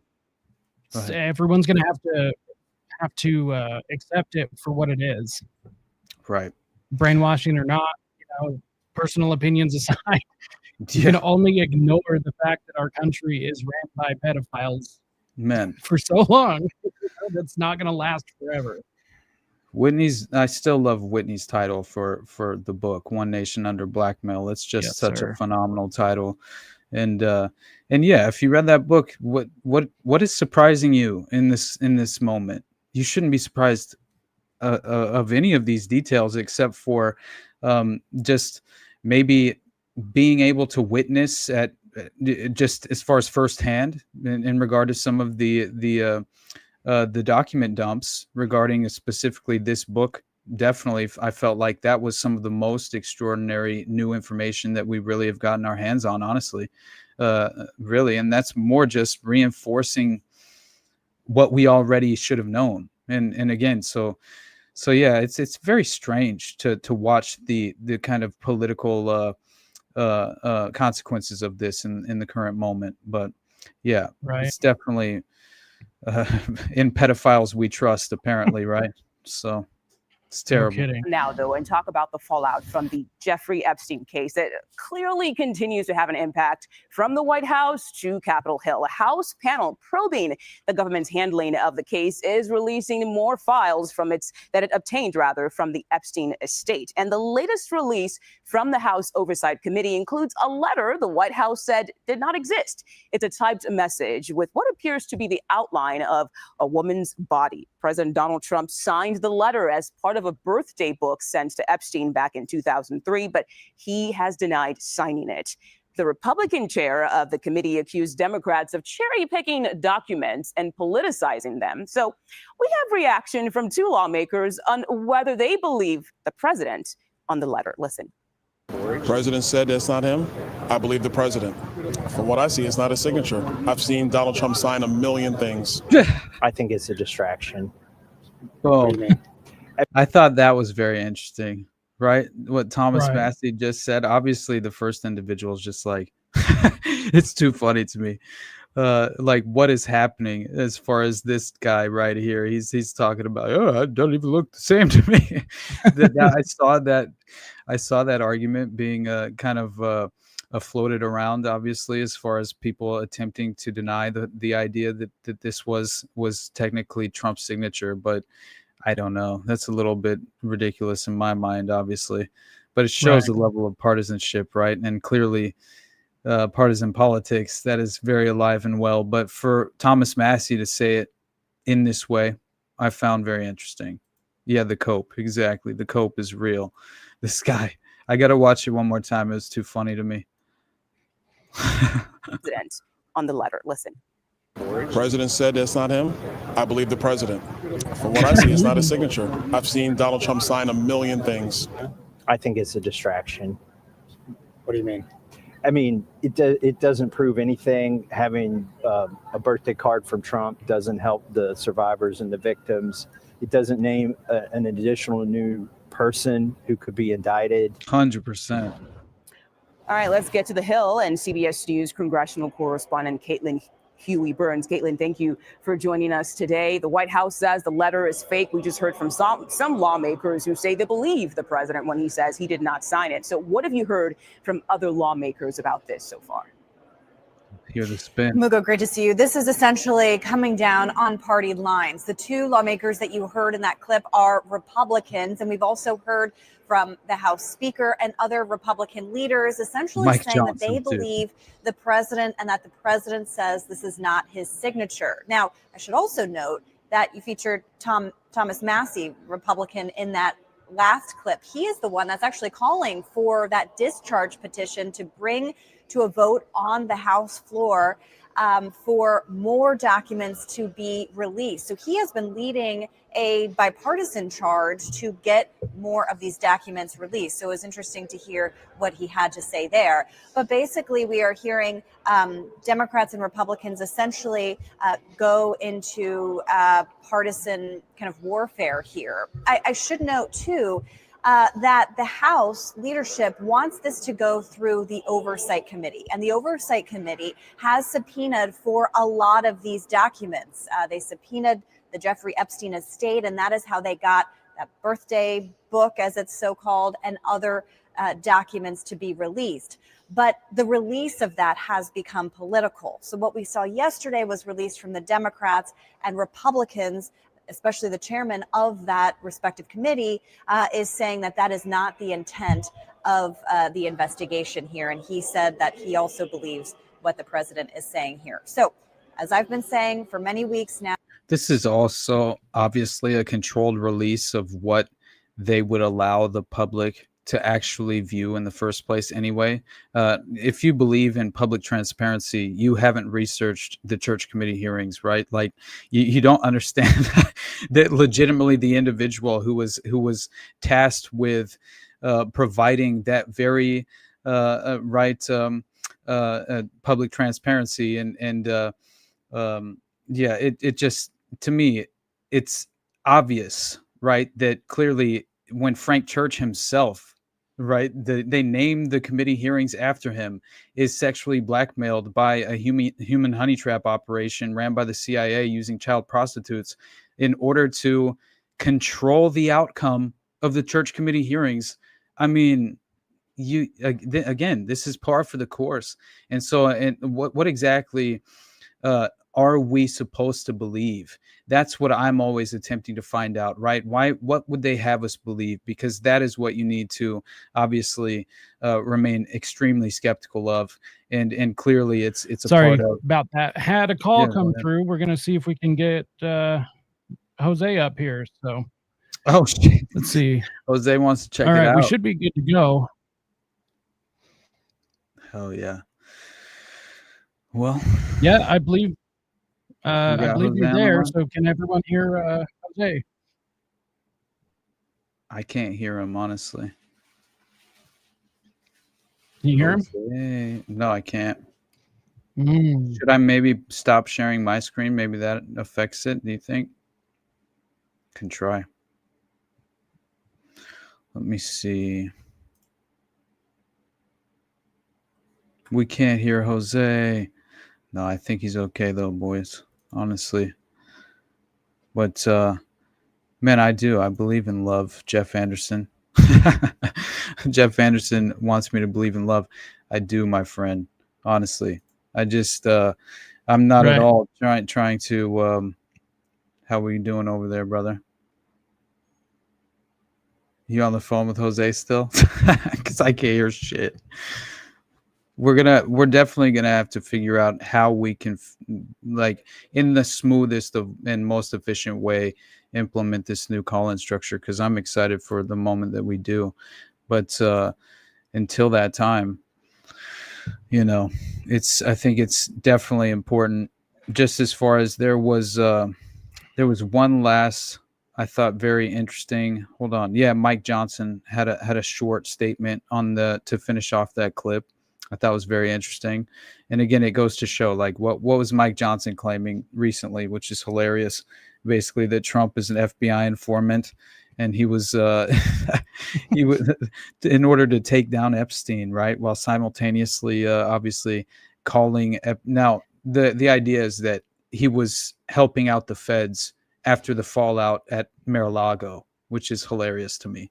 So that's the further context that is usually not provided. But obviously, for him to have allegedly been an FBI asset, or at least an asset, I think is what they claimed. But to informant is what Mike Johnson first said, which I thought was hilarious. And if we're supposed to believe that, then clearly how as far as the juxtaposition to a Democrat hoax is just hilarious, right? Just as far as Trump himself and the Don't you messaging find and that language. insulting? What's that? Don't you find that insulting? Just like him trying to brush it off like it's a hoax. Hell yeah, absolutely.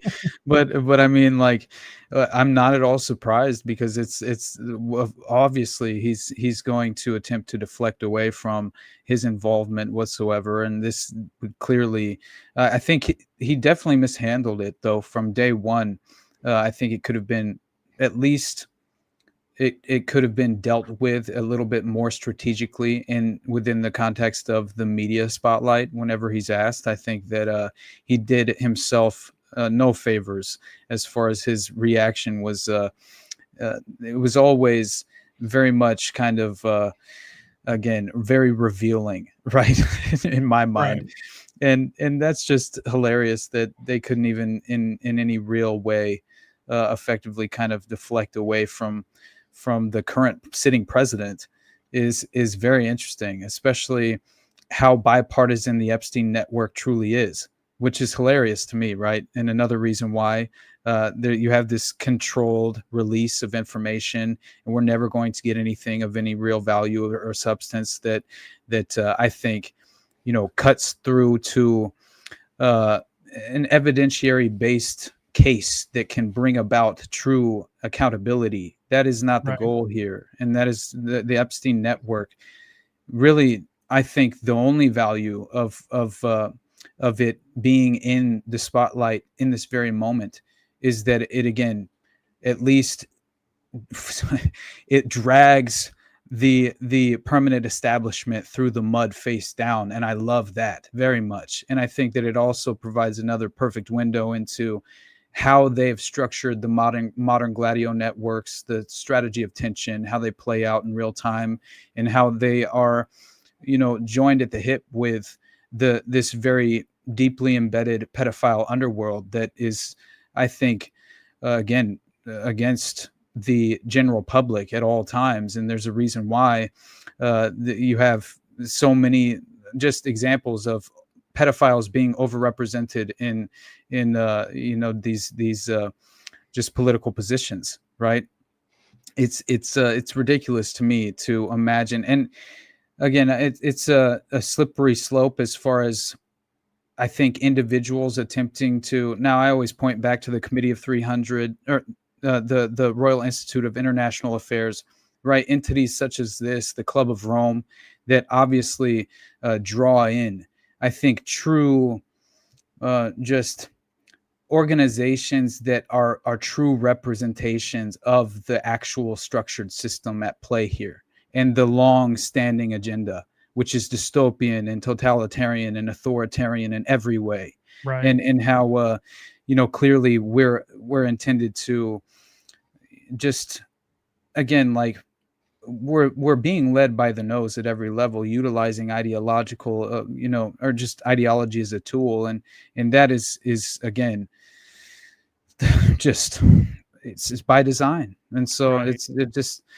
I'll pull up a few more of the pictures of the birthday book real quick, but I did want to, at the very least, there was one last part of this video of Mike Johnson, because once again, it's like Mike Johnson reiterates that he didn't actually mean that Trump was an actual FBI informant. He must have misspoke, but that should have been public knowledge by now, which I find hilarious.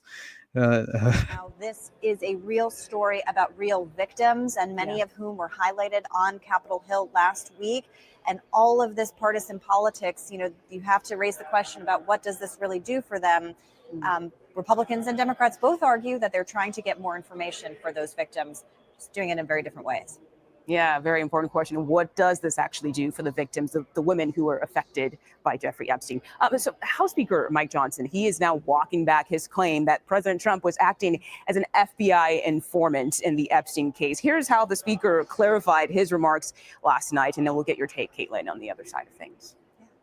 He kicked Epstein out of Mar-a-Lago when he learned about this, the allegations of this just evil behavior, evil acts, and that he was participating in some way with law enforcement to bring about an end to that. I don't know if I used the right word. I said FBI informant. I'm not sure. I wasn't there. This is in my lane. I'm just repeating what is common knowledge and has been out in the public for a long time. President Trump was never a hindrance to the Epstein investigation. He was trying to assist in that. So, Caitlin, as you heard there's... How funny is that? I had to play that part just because it's like, my God, what talk about a spin, right? And as far as an attempted just defense, like, that is really your justification for that? Like, I love it. But again, it's like, how are you kind of a balance? It's just beautiful hypocrisy at work, and to see individuals hold these counteracting ideas in their mind's eye. It's just it's kind of laughable to witness, but not at all surprising, as we always say. But yeah, I figured we could go through a few of the most interesting of the slides that I pulled from, as far as the pages, the 238 total pages of Jeffrey Epstein's birthday book, and then we can actually, I think there's a couple other stories we could get to before we got out of here. But honestly, around maybe 2 hours, we could start wrapping it up. But right, just so everyone knows, I shut down the lines since nobody was biting. That's fine. No, I'm just kidding. That we've got some things to figure out. I think I know exactly how to fix it now that we've kind of done this. Mm-hmm. So we'll have it up and ready by next weekend. However, or next week, not next weekend. Next week we'll have it. I'm sure figured out. But anyone that still wants to come up, just like always, I'm going to post the invite in the chat. So anyone that wants to come up and add something to the show, by all means, come on up. Did Shy say damn she arm wrestles about the African American media presenter? Yeah. Dude, that's so funny, bro. Oh my god. I didn't see it until just now. But yeah, Uncle Ted, it's 100% a psyop. Yes. I without a doubt, I am with you. And even as much as I remain skeptical of Thomas Massey because I don't trust anyone, right? I still find it very important what he had to say there. Distraction, and he pointed out exactly how I felt personally, which was of what real value other than the ethical reality of who Trump potentially is and has been. Which how many times? I mean, Roy Cohn raped Richard Kerr from the Kinkora Boys Home and conducted the Blue Suite parties where he sexually blackmailed J. Edgar Hoover. Like, how long standing could this be? You know, I mean, as far as so again, it's like even with the House Oversight Committee that we're relying upon in this current environment, how much can we rely on these government created, again, committees to really bring transparency to the forefront? It's not happening, man. It just, I hate to be that person, and this is no black pill. It's just, I think there's an alternative solution here that is not at all being prioritized, and by design as well. That is we're living in the midst of manufactured crises all around us, and they're as you said, they're attempting to see which bait we take, right? And where you fall ideologically and which bait you prefer. That matters. It is. Tara Jackson said forever insidious. Absolutely. That forever insidious is this playbook. Go ahead, buddy. You know, like the reason why future or previous generations were so okay with being propagandized like this is because they got something out of it. Yes. You know, they got the small house with, the picket fence, a decent job. They were able to feed their family, have a couple of kids and a dog. You're right. Now we're not getting anything. And I think it's interesting because now we're not getting anything, but also, like I said, the propaganda is getting worse. It's like they just don't give a shit anymore, you know? Also, it's crazy. The competent crisis has, definitely reached the elite as well. You know, like our elite right now are far less capable than the elite of 50, 60 years ago. Right. Oh, dude, did you see? I mean, just recently, right? Trump held that meeting at the White House dinner for all these tech executives from Project Stargate, basically, right? Oh, God. And they're all just fucking coalescing in the White House, deciding our fate, right? And deciding how much money. It was so crazy, right? Watching that video, how much money are you giving us? It was like it was so nuts. Dude, it's the Hunger Games. That. Yeah, absolutely. For real. And this is so crazy to me though, like as far as I think here, hold on, I'll stop sharing that for one moment because we'll get back to it. If we do, we will. Either way, it's so crazy, some of the slides of the Epstein birthday book. But yeah, this is ridiculous to me. And as far as seeing all the tech executives that were in attendance, and then also just like considering the idea of what we kind of viewed this current administration, my ultimate concern was we would legitimately witness the pivot to the totalitarian technocratic state in real time.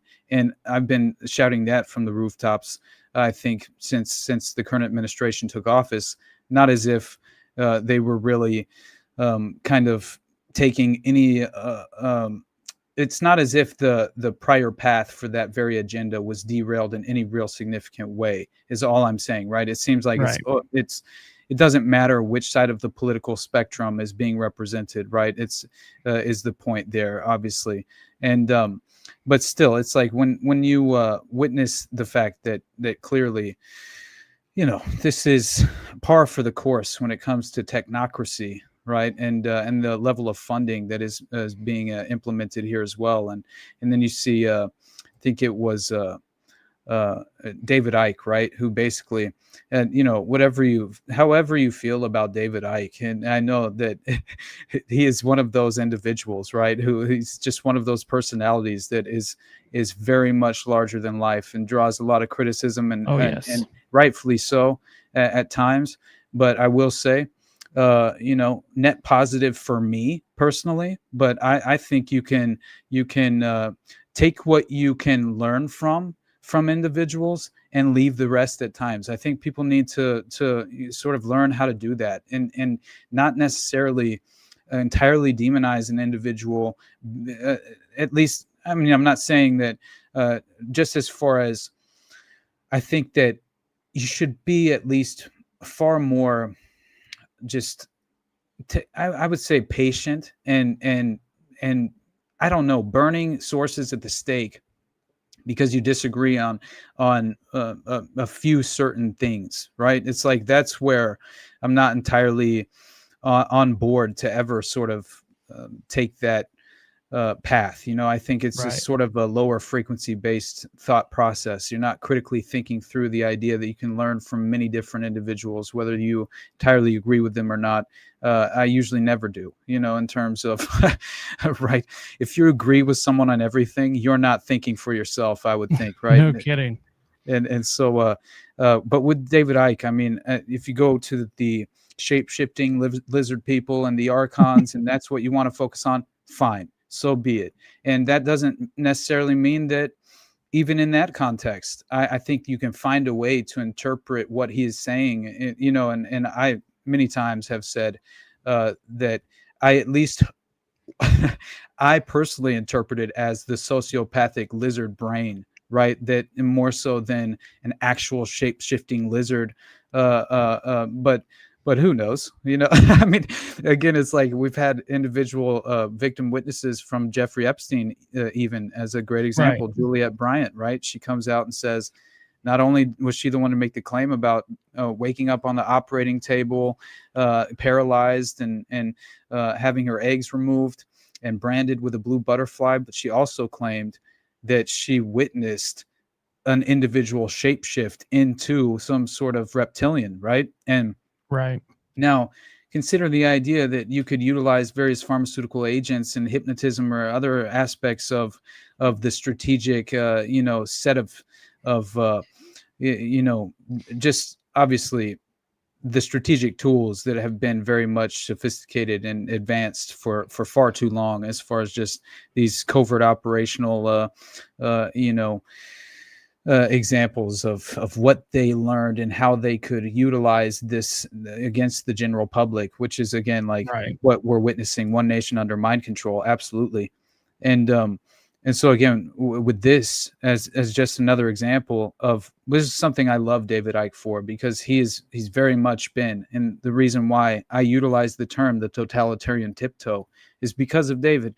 And I think it's because he's been shouting from the rooftops about the totalitarian technocracy for far too long, and also the AI oligarchy, this newfound, just as far as these business tech execs that are clearly this new age oligarchy that has been manufactured and put into position by I believe this very deep and well-established intelligence apparatus that I think is responsible for modern Gladio and every other single example of the strategic playbook at work in modern day.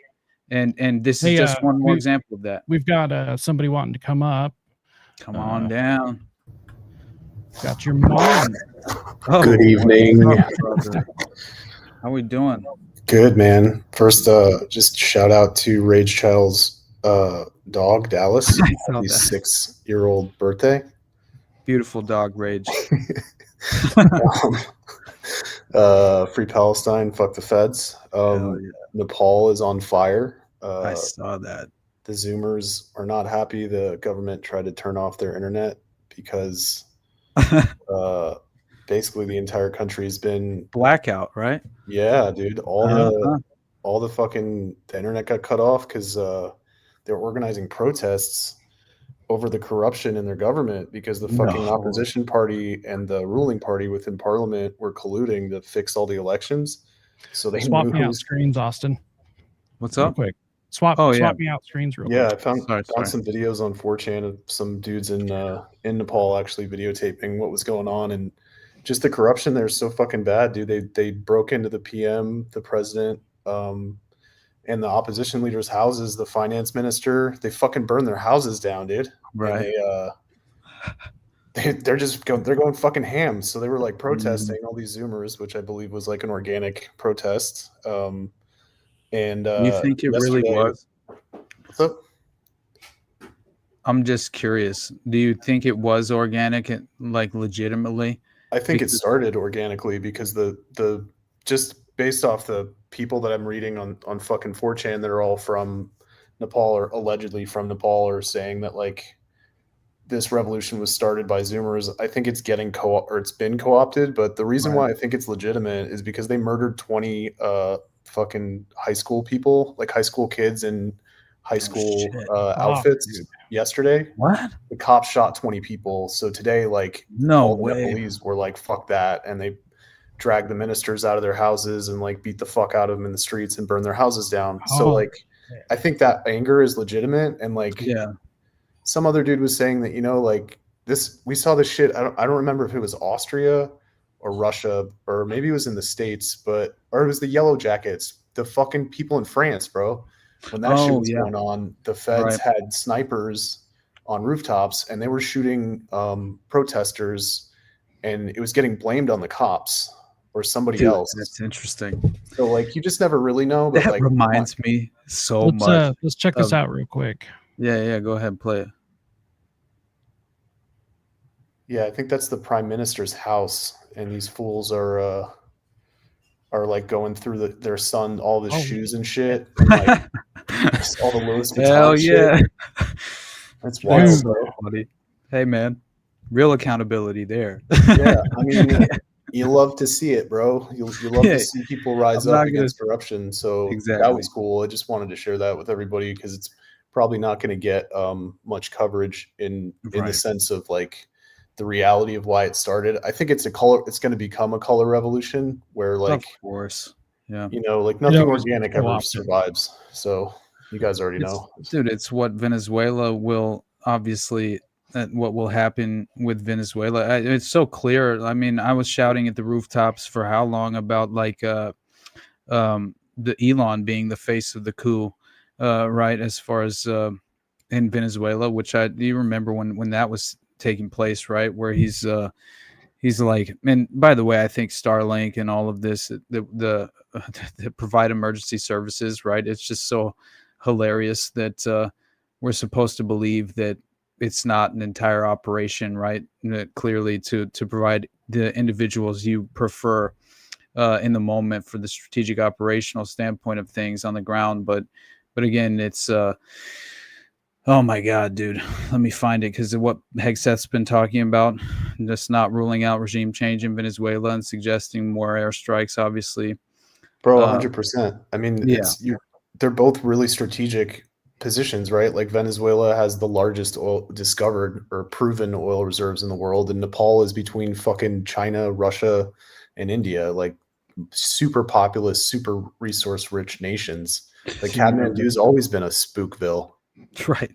This is what I tweeted when that was happening. What was the date? August 6th of last year. You remember when the homie came out, Maduro, and he claimed that Elon Musk are members of satanic cult, and he linked them to occult forces behind Adolf Hitler.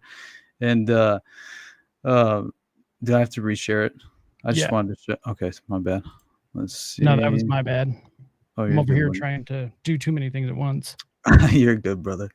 But yeah, I just thought this was a great example, right? Because of course, this was the headline for the article at the time, right? And then I just had the beautiful examples primed and ready as far as having the we will coup whoever we want, deal with it, right? Which is, again, this is why what was Elon Musk suggesting, right? It's time for the people of Venezuela to have the chance for a better future and support our candidate, right?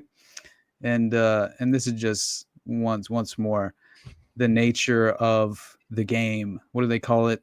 The confessions of an economic hitman to a certain level, right? I mean, only what did I say here?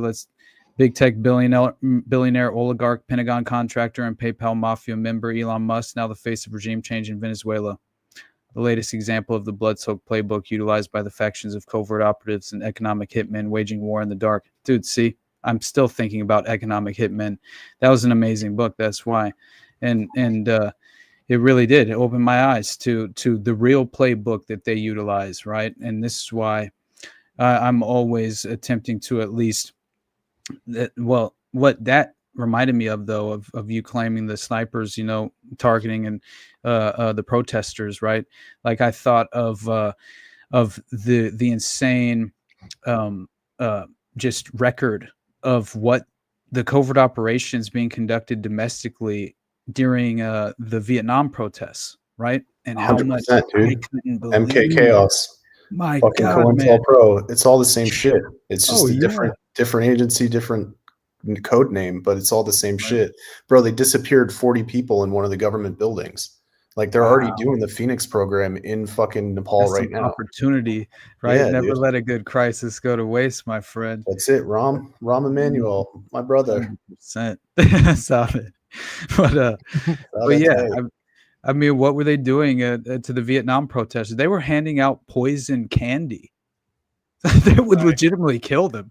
And that was domestic police. Like, you had members, obviously they held dual loyalty to military intelligence, but they infiltrated the Washington D.C. Metropolitan Police Department, and they were legitimately running domestic operations where they're poisoning protesters to death. College students who are out there, just attempting to shed light to the violent, what is it, the perpetual war machine, right? Let's just say, and yeah, they're willing to sacrifice any and all of us, right? Honestly, at the end of the day, on that very altar of the perpetual war machine, right? Honestly, it makes you really wonder why Trump is sending all these troops all over the country. It's like, do you know something we don't know? Is something coming?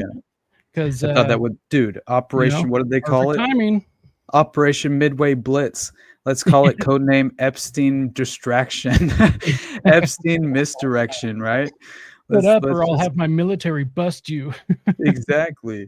But I mean, you combine that, man. They just Supreme Court handed down, lifted the restrictions on ICE in LA, right? So I thought that was interesting. All of this stuff just seems like Trump is becoming more and more of a wannabe dictator.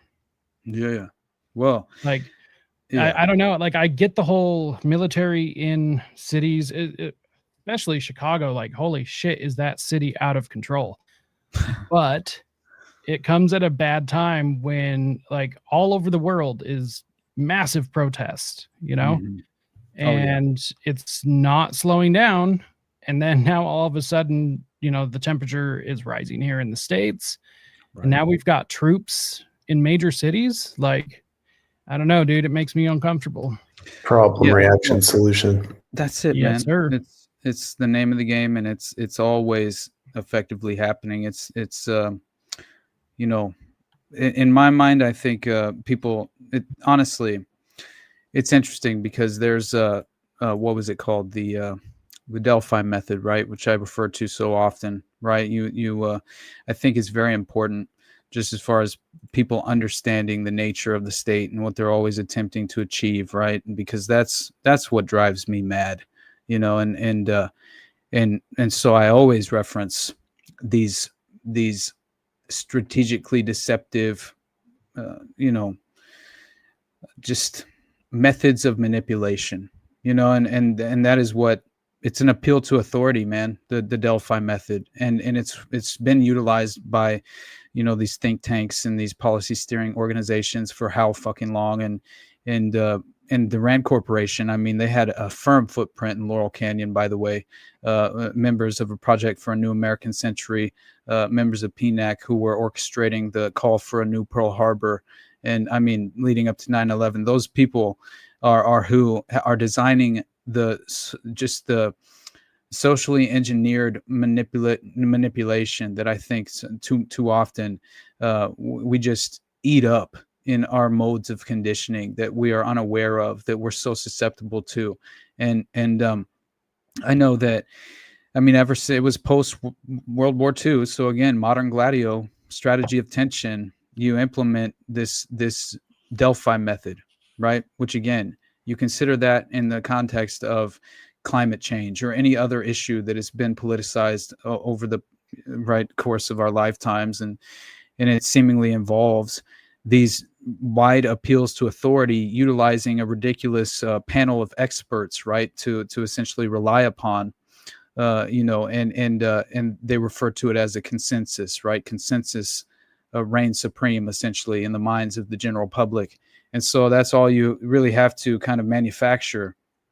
I think it was Henry Kissinger. I mentioned he always, I'm always reminded of that quote when I refer to the Delphi method of Henry Kissinger, because he legitimately says about an expert is that an expert is just someone who articulates the needs of those in power. And I think that is so accurate as far as the reason why, right? They create these usually straw men, right? That obviously misdirect the true, but again, it's just the deception, the deliberate deception playing out, right? It's the point that I'm making.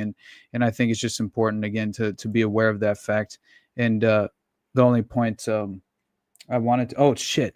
And I didn't want to forget to mention the fact that, did you guys see that the FBI is now opening an internal investigation, allegedly, into whether its own agents obstructed, quote, politically sensitive cases, including the cover-up of the Anthony Weiner laptop. I thought very interesting timing for that to come out, especially considering the Epstein disclosure of the birthday book, which the Anthony Weiner laptop could potentially draw in the partisan angle of, well, the Hillary Abedin, don't look at me anymore.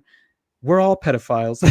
That's what he's really saying, right? Right. But if we're being honest, but yeah, it just blew my mind, honestly, that was being kind of dangled out there, right, in the mainstream media as potentially happening in the very near future.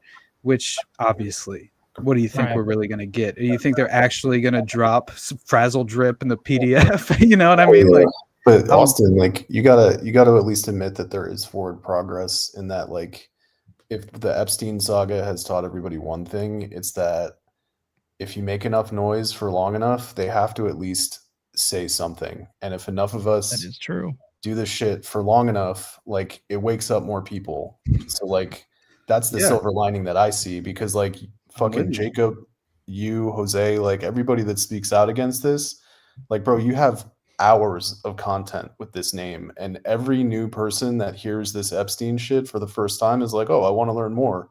And they wade through fucking years of bullshit to come across a real dude like Jacob, like Austin, like JJ, like Jose, like who is ever speaking truth, and once it resonates and that authenticity is like continued, and it's not like buying out or selling out, or you don't get bought out by some fucking NJO or Peter Thiel fucking alt-right media bullshit, like, right, then it spreads, dude. And once that shit hits, bro, like I don't think they're going to be able to contain it, the way that I don't think they can now, bro. That's what I'm saying. Like we have momentum and forward progress, and like, no, you're totally right. Even a year and a half ago, there never would have been a press conference at the Capitol with a bunch of Epstein survivors.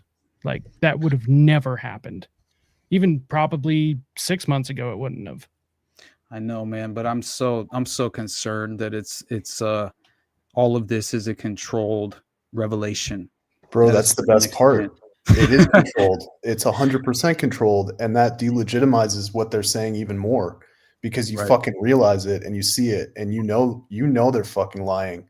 They Right. know that you know that they're lying. They know that they know that you're lying. You know, it's the soul. Yeah, dude, absolutely. It doesn't last forever, dude. Like enough people, eventually there's the fucking 100th monkey, you know? Yeah. That shit's real. Well, one thing I think people really have to give up this idea that politicians are going to actually fix things for us. Because it's like, well, yeah, this is probably controlled. I mean, I haven't come across a single movement or political action, social attempt at doing anything without it being co-opted or infiltrated. And so what does that mean? It's like, well, we have to stop asking the politicians to actually do something about it. We, the people, can actually do something about it. But crying to Washington, expecting a solution, that's gotten us fucking nowhere. Yeah, man. Hey, pedophiles, will you all prosecute yourselves? Yeah. Right. Will you rat on each other and lock each other up, Yeah, please? please stop touching kids. It's terrible, man. It's Right. the reality that we're in, and it is the pedophocracy, right? It's disgusting to witness, but my God, man, look at these slides, right? Like the children portion of the PDF that became available through the House Oversight Committee, and basically you have this entire portion being narrated by a child who's talking about very disgusting things. And I think also utilizing code, right? Coded language, which is very interesting. And again, like, I don't know, he's talking about pooping on the floor and things of that nature, right? It's just like, it's very strange, right? And this isn't the penthouse, you know what I'm saying? Like, it's just like, when you look at this, right? Here Comes the Bride. Like, it's very interesting. And then these pictures all redacted, Dude, obviously. Anything to attack things that are actually good, like genuine good in the world, anything to attack it and destroy it. Yeah. Well, it's good to burn down politicians' houses, and I'm glad the Nepalese are doing that. Hey, you know, like honestly. These are there's all good things people happening. with addresses. So They do. Oh man, that's why yeah, I mean, you see slides like yes, this, Uncle right? Ted. Now, very interesting. What did Uncle Ted have to say? Yelling at Yeah. buildings doesn't work. You have Yeah. to go talk directly with your representatives. 100%. 100%. Honestly, Man. although I would argue back, they don't represent me. So Exactly. I don't know how you guys feel about that, but I don't I call them think representatives anymore. most of local government is controlled. At the very least, you have grassroots movements fully infiltrated, if they ever existed organically to begin with, and usually derailed or manipulated in some sort of partisan angle or vision, right? And that's Right. always by design as well. But you see the level of propaganda that's distributed through those organizations that are allegedly grassroots movements. They're not. They're ideological prisons. Here's a direct entry point into what's wrong with modern society. Like, honestly, like, Right. what is it? What have they been able to accomplish or achieve in this current structured system? And that it's just like, what the false hope is where I have now. I agree with what you were saying, your mom. I'm not pushing back on that.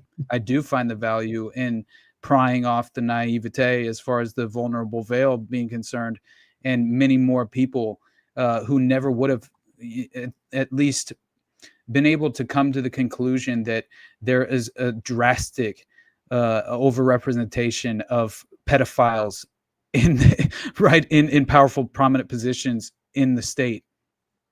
Absolutely, that's a victory, that people are now far more aware of that as far as just the average individual person. Extremely valuable, but it's kind of ridiculous what it took to even like bring a spotlight into this darkness, right? It's like, I don't know. I think the problem is that you have too much conditioning in place as far as the solutions would be considered. The considered solutions are going to be absolutely Fuck the Fed. wants pedophiles to get 3 out of 5. What? What are you talking about, man? Bobo said, "Stop feeding the government-issued lizard people. Commit tax fraud." So I said, "Fuck the Fed." Yeah, absolutely. I love it. No, I don't know what Jeff Anderson's talking about, but I don't know how you can interpret anything. I just read that comment. Dude, Right. Dude, I love our chat. Like, I I fucking know. love you guys, dude. Oh, man, that's fucking awesome. Absolutely. But yeah, look at this one, right? Which everyone kept saying online, like, doesn't this seem like it's straight out of a True Detective? Like, as far as this specifically, they're sort of what does it say? Finally, at the home of our friend, let's call him Mr. Brown. Jeffrey unveiled his plan. To some, it may have seemed a get-rich-quick scheme, but to me, it was pure genius. Rob and kill was the name of the plan. The first victim, redacted, to be attacked and brutally plundered. Would she want more than that? On the boardwalk in Venice Beach, broad daylight, the dastardly thieves were never caught. Postscript, I retired from, quote, the life, but I recently read an article in New York which led me to believe that my old friend Mr. E had continued on and become an industry leader. It's very strange, right? And it seems as if there was some sort of let's just say, was this just some sort of tongue-in-cheek, coded, degenerate game that they were playing, utilizing the symbolic nature of like what are we supposed to take from things like such as this that we find in this birthday book? It's fascinating to me, honestly, and especially when you consider the idea, right, of this being like some sort of it could be role play. You know what I mean? It could be some sort of strange sadistic role play of some kind, right? A kidnap and kill or something such as that, right? To that effect. But when you see the additional pictures provided, right, that seem to like draw in more context, then you start to question it all, right? I think especially when you see like the strange balloon picture, very interesting, and then also the let me find there's a couple other clips that I found very interesting. I thought somebody said this was Woody Allen. Not entirely certain. I mean, we all know they did this, right? But it's entirely different when you see it. 100%. Yeah, and there were a couple of the two degenerate one, which is very interesting. So it's just so strange. The entire PDF file that you go through. This was Jean-Luc Brunel, which I found interesting that this all happened. Euclid, Epstein, Pythagoras, Brunel, and he has this strange equation, which very interesting. And then I think Alan Dershowitz. This was the part I found interesting. December 11th, 2002. Dear Jeffrey, as a birthday gift to you, hey Austin, where can you find this? This is so. I got the link to the House Committee documents. I got the link from, it was a USA Today article, actually, but you can find the links. I could actually, it's hard because it forces you to go to Google Drive because it's a massive document dump. It's one of those. So if you do it, I did it on my phone. And it was a little annoying, but definitely there's an article called House GOP releases full Jeffrey Epstein birthday book. What's in it? And it was done by the USA Today, and they published it yesterday. And the very first sentence has 3 links, and the second link is including a birthday book, and that has all the PDFs of the birthday book, which is pretty at least convenient. But Yeah, it gets very strange, and so yeah, what does good old Alan Dershowitz have to say? Right, Vanguard of Snuff. He decides to say that as a birthday gift to Jeffrey, he managed to obtain an early version of the Vanity Unfair article. Isn't that interesting? The Vanity Fair article that would go public and of course first expose Epstein on at least in that sort of from that critical angle, right? I think was the first time ever was through the Vanity Fair article, basically, of prominence. And he says, I talked them into changing the focus from you to Bill Clinton, as you will see from the enclosed excerpt. Happy birthday and best regards, Alan Dershowitz. And so you go through, this is the following slide of the Vanity Unfair article, which I found interesting. It looks like he just redid it all, right? Bring it on, Jeffrey. Consume me, Jeffrey. Intoxicate me, Jeffrey. Isn't that strange?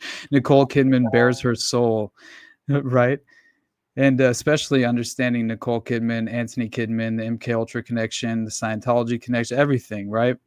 Eyes Wide Shut connection, even, Al-Qaeda in South America, financed by Epstein. Financed by Epstein? Holy shit, dude. This yeah, I mean, Adnan Khashoggi was trafficking the fucking guns, dude. Absolutely. Yeah, I have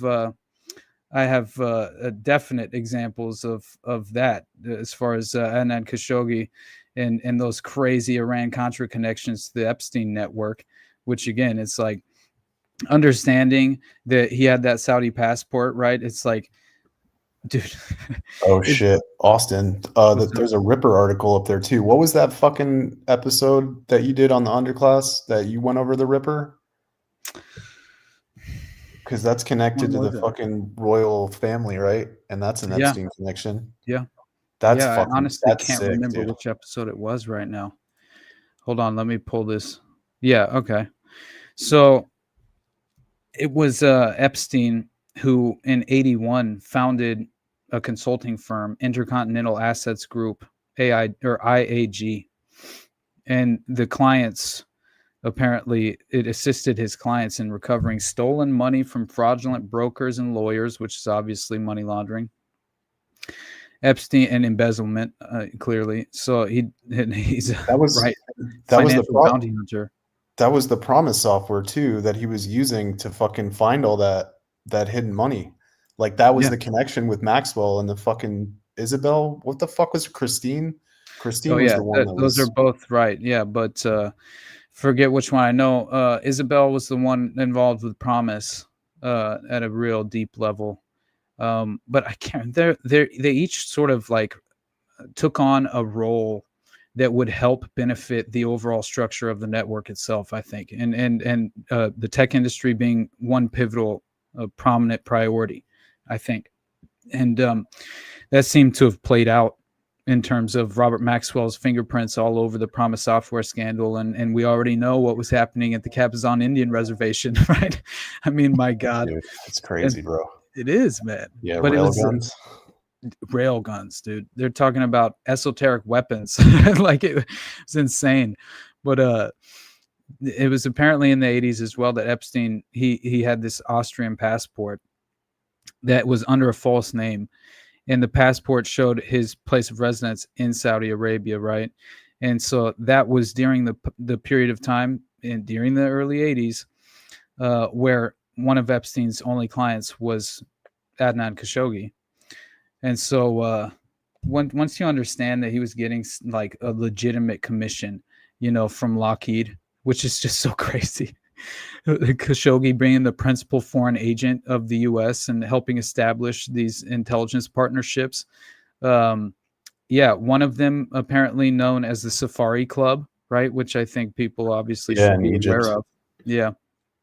And then all of this tying back in with the BCCI, right, Bank of Credit and Commerce International, which is really the face of evil in many ways. You know what I mean?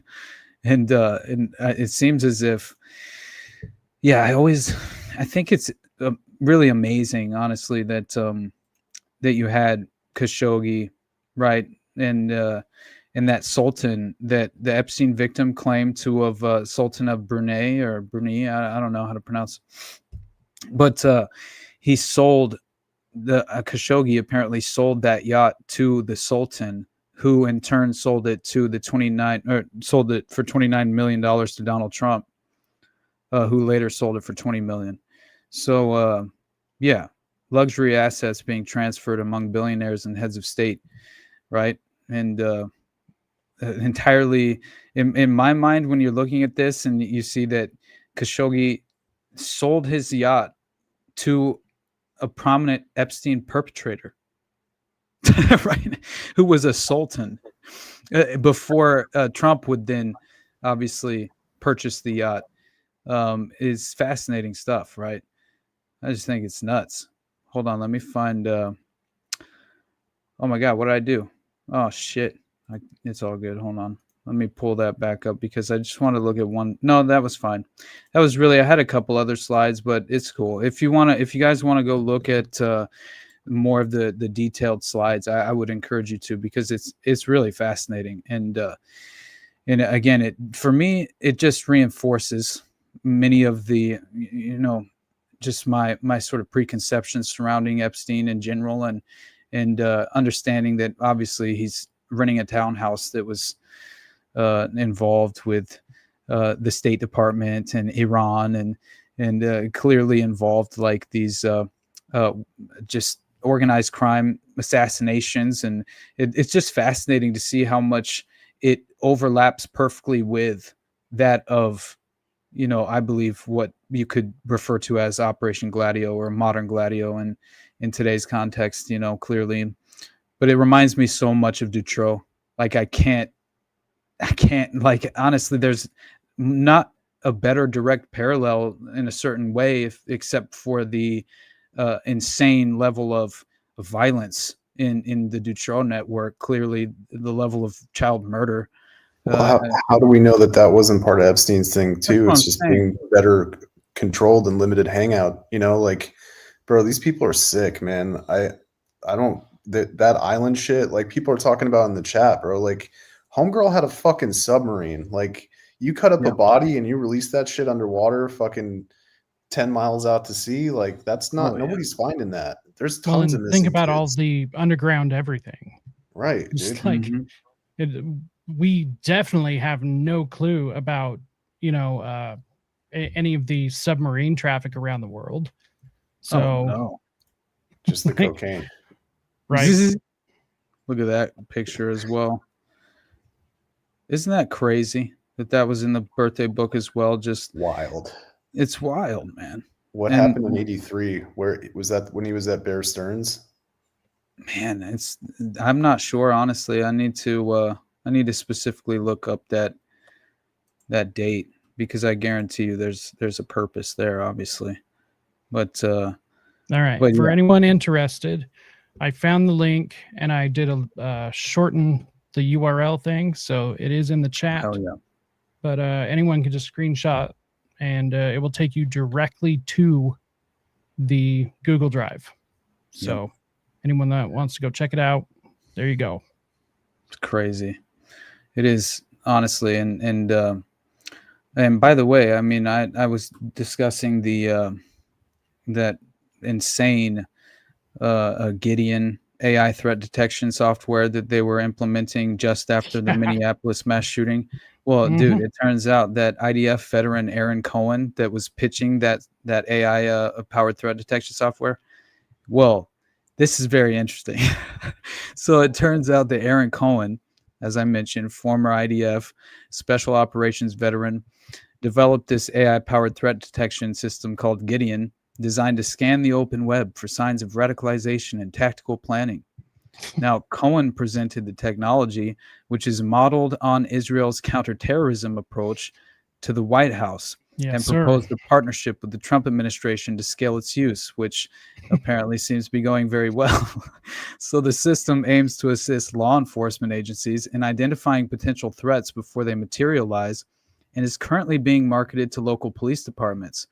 The technology has received backing from Peter Thiel's Palantir, and is also There it promoted is. as a tool to combat human trafficking. Oh my God. Every time you hear Palantir, you drink. That I don't want to die.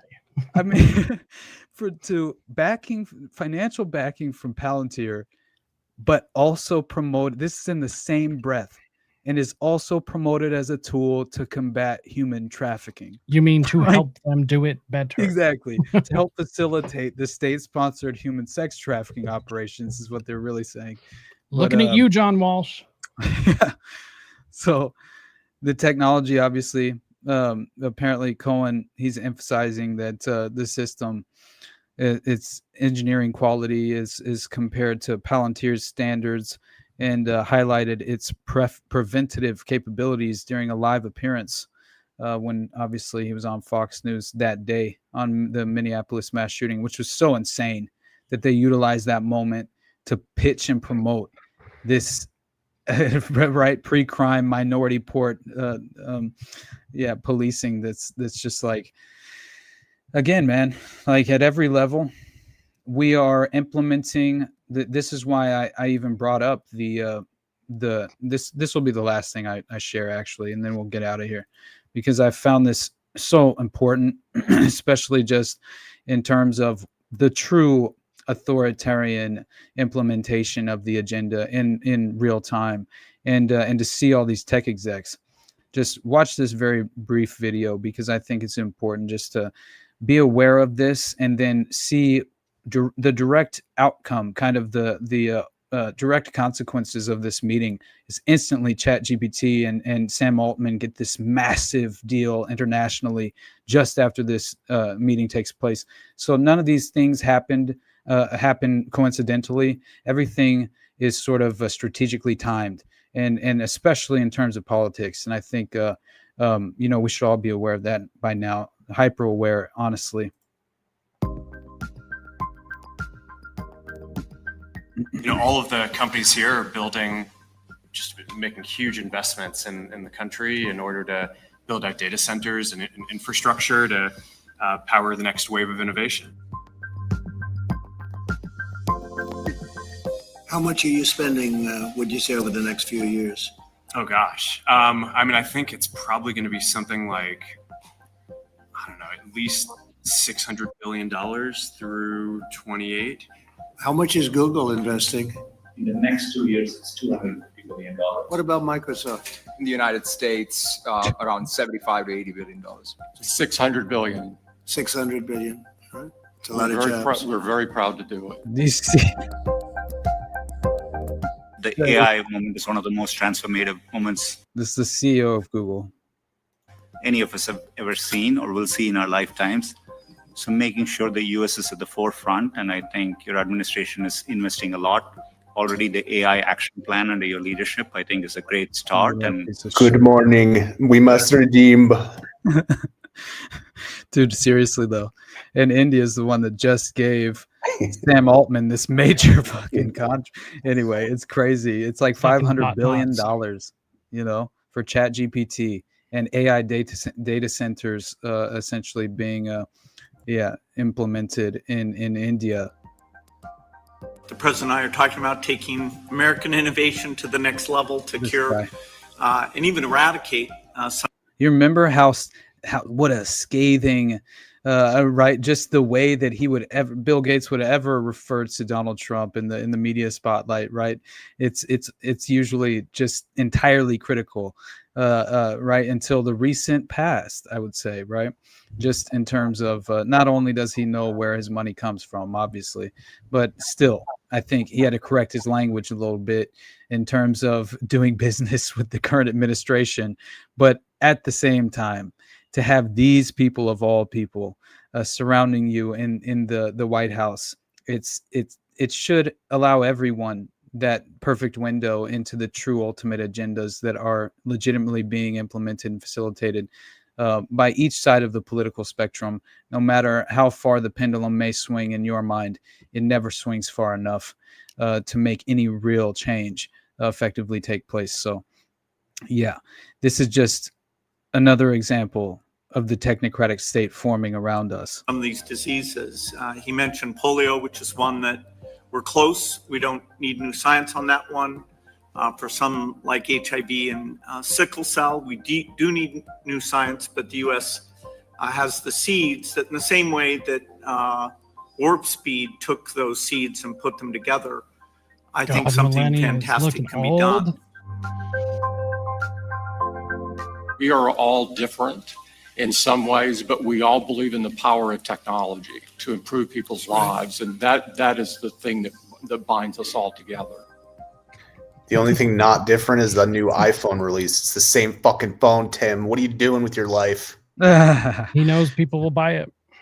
Oh my God. I know that the amount of praise that Trump was given during that discussion, during that meeting, they're just, I mean, it's disgusting, right? Like, honestly, they're sitting there being kind of just, it almost seems like they're in a way kissing his feet at a certain point, you know, but also like they were far too excited to provide, you know, the level of funding that they were going to commit to this current administration, right, and this project. And again, it's like, if you consider what I had mentioned, how essentially we're seeing project what was it, Project Stargate. It's basically just expanding internationally now, right? And I do think it's, oh shit, what the hell? Oh, there we go. What is happening here, dude? Oh my God, there we go. Yeah, it was from Business Standard. Needs to chill out. But yeah, anyway, so OpenAI in talks with data firm to bring $500 billion Stargate project to India. And so they received an insane amount of additional funding as far as the Stargate project, basically going international and heading to India for this very purpose, which the purpose they claim is because OpenAI aims to have a capacity of at least 1 gigawatt.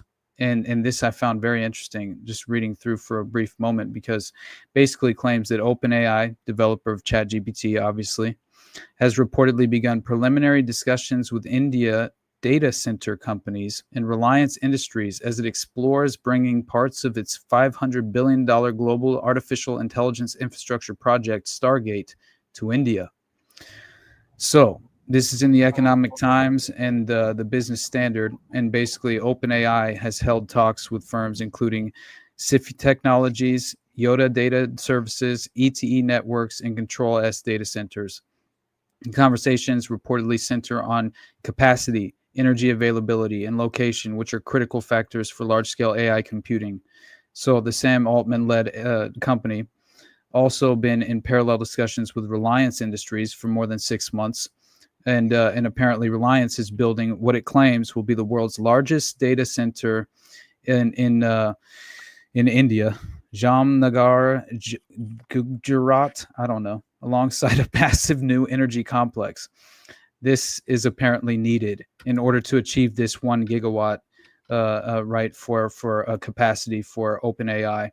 And so again, it's like, I think we're on course as far as Project Stargate in terms of the overarching agenda here, and it's definitely an issue. And I think that you consider that along with the ChatGPT psychosis that's involved with ChatGPT right now, and how fascinating that truly is. Like, honestly, man, I had there's this insane example that was given by this woman in the Rolling Stone, right?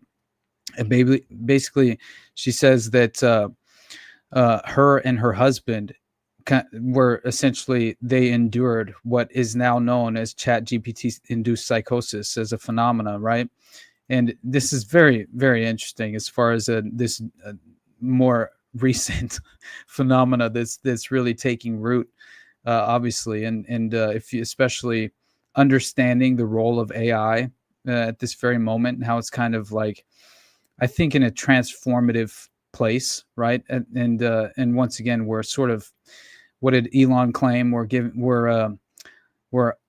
he say? We're summoning the Antichrist. That's what he said, right? Which I thought, again, very revealing that you would refer to it in terms such as that, obviously. But yeah, as far as the ChatGPT-induced psychosis, this is very strange, because at first was coming across my radar as far as like this hilarious kind of incel,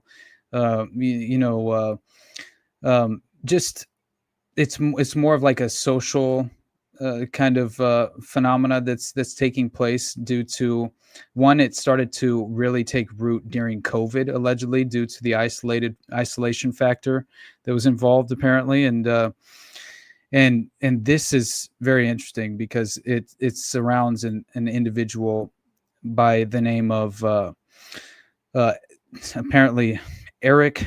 It's Stein Eric Solberg. All right, became increasingly paranoid.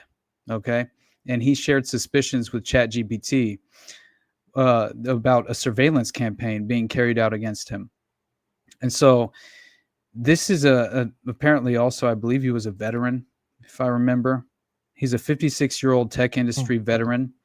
And so he was a member of the tech industry. And he apparently was already sort of extremely paranoid. But then he was encouraged by ChatGPT to kind of believe these suspicions of his mother plotting against him, apparently. And so again, this is like, how many people could effectively be, at the very least influenced by some strange algorithmic, even if it is a consensus of some kind, right? Then you implement the chatbot, and the just as far as the AI chatbots are concerned, and what an insane, extraordinary role that they seem to be playing in this current moment, and also individuals who are sort of acting in that, at least they're functioning in the framework of that lifestyle, the lifestyle. Bro, but they've been doing that. They've been doing that, Austin. The fucking Cambridge Analytica shit, where they're showing people depressing shit in their feeds. Like, this is the culmination of this shit, bro. It's been exactly. Going I'm on. just saying, it's going, like, this is legitimately going to affect all of it's the playbook. Society at large, right? Totally. And so we're witnessing it legitimately being implemented at that level, right? Where it's going to affect the vast majority, and instead of just these more experimental groups. I think it's already affecting, the people like Elon Musk and Peter Thiel and stuff. I think it's already affecting those guys because they are so obsessed with all of this. Like, well, and we all know, like, when you use AI, it's a yes man. It's a perpetual yes man.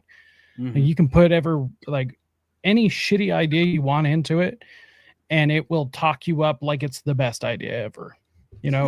It's like, it's true. It always positively affirms everything. And that's what these guys are building, right? So, right. And they're constantly surrounded by yes men anyways. But now they have another one that they're making, and they're like obsessed with it. And so ultimately it will be their undoing, whether it's a good ending or a bad ending. I don't know, but they're not going to come out on the other side of this. I certainly, it's definitely interesting because to see like another great example that it blew me away a few months ago. I saw a story about this individual. Basically, he was a patron for an OnlyFans model, right? And essentially, this OnlyFans model had devised a strategy of creating an AI chatbot to essentially have conversations with her patrons, acting as her, right? But allegedly, this was a transparent software that she was being honest and open with her patrons, and I think that there could be some. Oh no, it was totally me, baby, talking to 10,000 different perverts. Exactly. It's Rajesh in fucking Kurdistan collecting 10 cents while some fucking tiny hat in Israel collects on it. Dude, seriously. And but yeah, so she claims that she had this basically one of her patrons were, well, not just one, but it was consistently having these strange conversations and relationships with her patrons where they would discuss sexual fetishes and it would get into these weird areas of like an ethical dilemma to a certain extent, right? Like as if the chatbot is speaking as if it is the OnlyFans model, encouraging the violent, aggressive sexual fetish, right? And so that alone is like, talk about blurring the lines, you know. Right. I mean, that's very strange. And then to apparently the chatbot continued to escalate and then encouraged the individual to self-harm in order to, and had convinced the individual that the only way for them to be together was for him to be with the individual chatbot in the afterlife. Have you ever heard of the ELIZA effect? No, I don't think so. So anyone watching, go look this up. It's like a psychological, not like a condition, but it's I guess a psychological side effect of interacting with computers. And one thing about humans psychologically is that we like to anthropomorphize everything. Mm-hmm. And that includes computers. Well, there was a doctor, and this happened back in the 70s, I believe.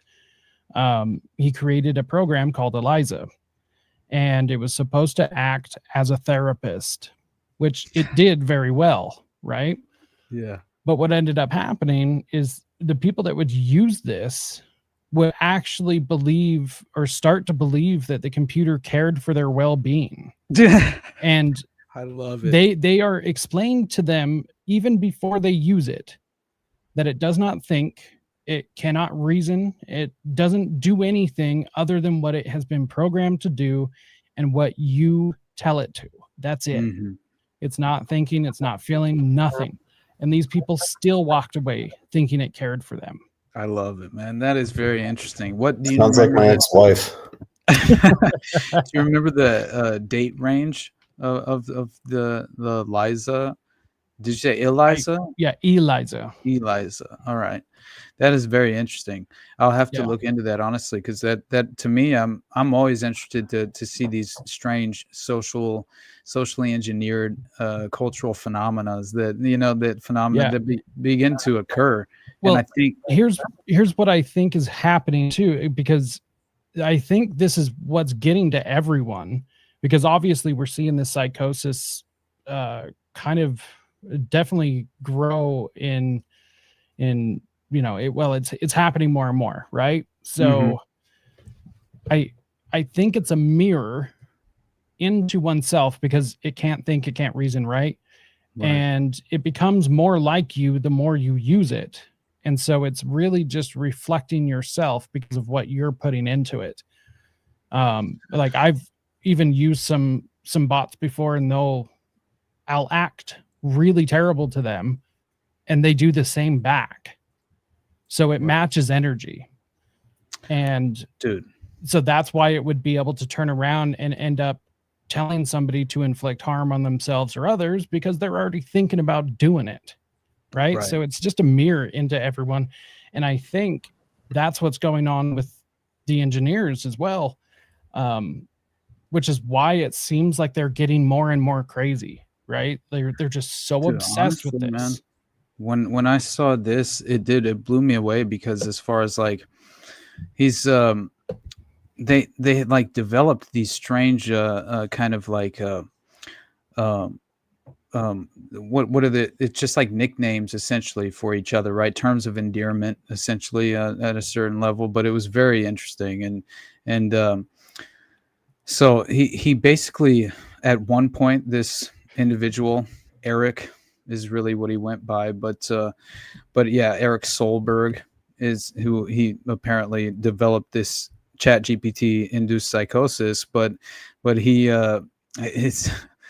it's kind of crazy, because he seemed to have been a bodybuilder as well, right? There's a bunch of different photos of that, which you never know what kind of hormonal effects are happening in just as far as like introducing these pharmaceutical to your lifestyle. I think that it definitely occurs. I know in some of the cases, and even in wrestling, was that I think there's far more of a story to that wrestler who murdered his wife and child and then killed himself. I think that actually, I'm not entirely sure how. I don't know that story is so strange. What's his name? I can't remember his name right now. I can't remember off the top of my head. Right. But yeah, it was like super and just like famous because he's one of the most well-loved and respected wrestlers out there. Yeah. Rage says his name is Chris Benoit. And I think that's right. Christopher Benoit. That's the one. Yeah. Yeah. That is such a sad story, man. But I was just considering the idea of like what other factors are involved in this recipe that can create such a vulnerable mind state or state of mind, and you never know. But anyway, still the point here is just that Solberg's chats have apparently continued to become very delusional, right? And increasingly so at that, apparently. And so he asked ChatGPT for help finding clues that his cell phone had been tapped. "You're right to feel like you're being watched," the bot told him. Shit. That's a quote. It tells me that too all the time. The fuck? That's gonna make you kill somebody? Come on, dude. You gotta harden up a little bit, bro. I'm with you, buddy. I'm definitely with you. But I'm just saying, like, this obviously it took clearly this individual was not the most well adjusted in the first place. Yeah. But at the same time, dude, some of these people are crashing out over like 1.2 version of the dystopian simulation. So like they were never gonna make it. Right. Yeah, that's truth. True, man. But to like escalate to the extent to where you kill your own mother and yourself, that's pretty extreme, right? And so for him to have legitimately started to refer to himself as a glitch in the matrix, he's posting AI videos on his YouTube and his Facebook, I believe. No, his Instagram. Either way, I don't know. But and Solberg, he then apparently uploads up to like 60 videos of ChatGPT conversations that he documented as awakening. Right, as if he was going through an awakening. And so it says this is par for the course for what psychosis tends to look like. And this is apparently an expert who reviewed his social media account and said that the chats displayed common psychotic themes of paranoia, persecution, along with familiar delusions revolving around messiah complexes and government conspiracies. Hey, what do you know? So isn't that convenient? Exactly. This is the funny part, though, as far as it's not really funny, but just as far as kind of like really escalating, telling him he's not crazy, which is obviously just interesting. You know, he has these saved memories as well, which I thought was very interesting, and but still the most interesting aspect of all of this is really the woman and her husband, because that specific case is very strange, of the individual escalating to an extent to where he's legitimately willing to commit murder, right? But at the same time, you have this example I found so much more compelling as far as like the direct details of what it was telling him, because it did seem like it was really structuring a new age religion to some extent, right? Which falls perfectly in place with the Transhumanist Manifesto, which I always feel like is being pursued at some level. And so the wife of this man, apparently, let me find his name in this Rolling Stone article, because this is very interesting. And they might have, it looks like she just went by Kat, and they remained anonymous as far as her husband is concerned. But either way, so she finds a thread on Reddit, right, and about ChatGPT, and this like made her feel better, because she realized that her and her situation were not as far as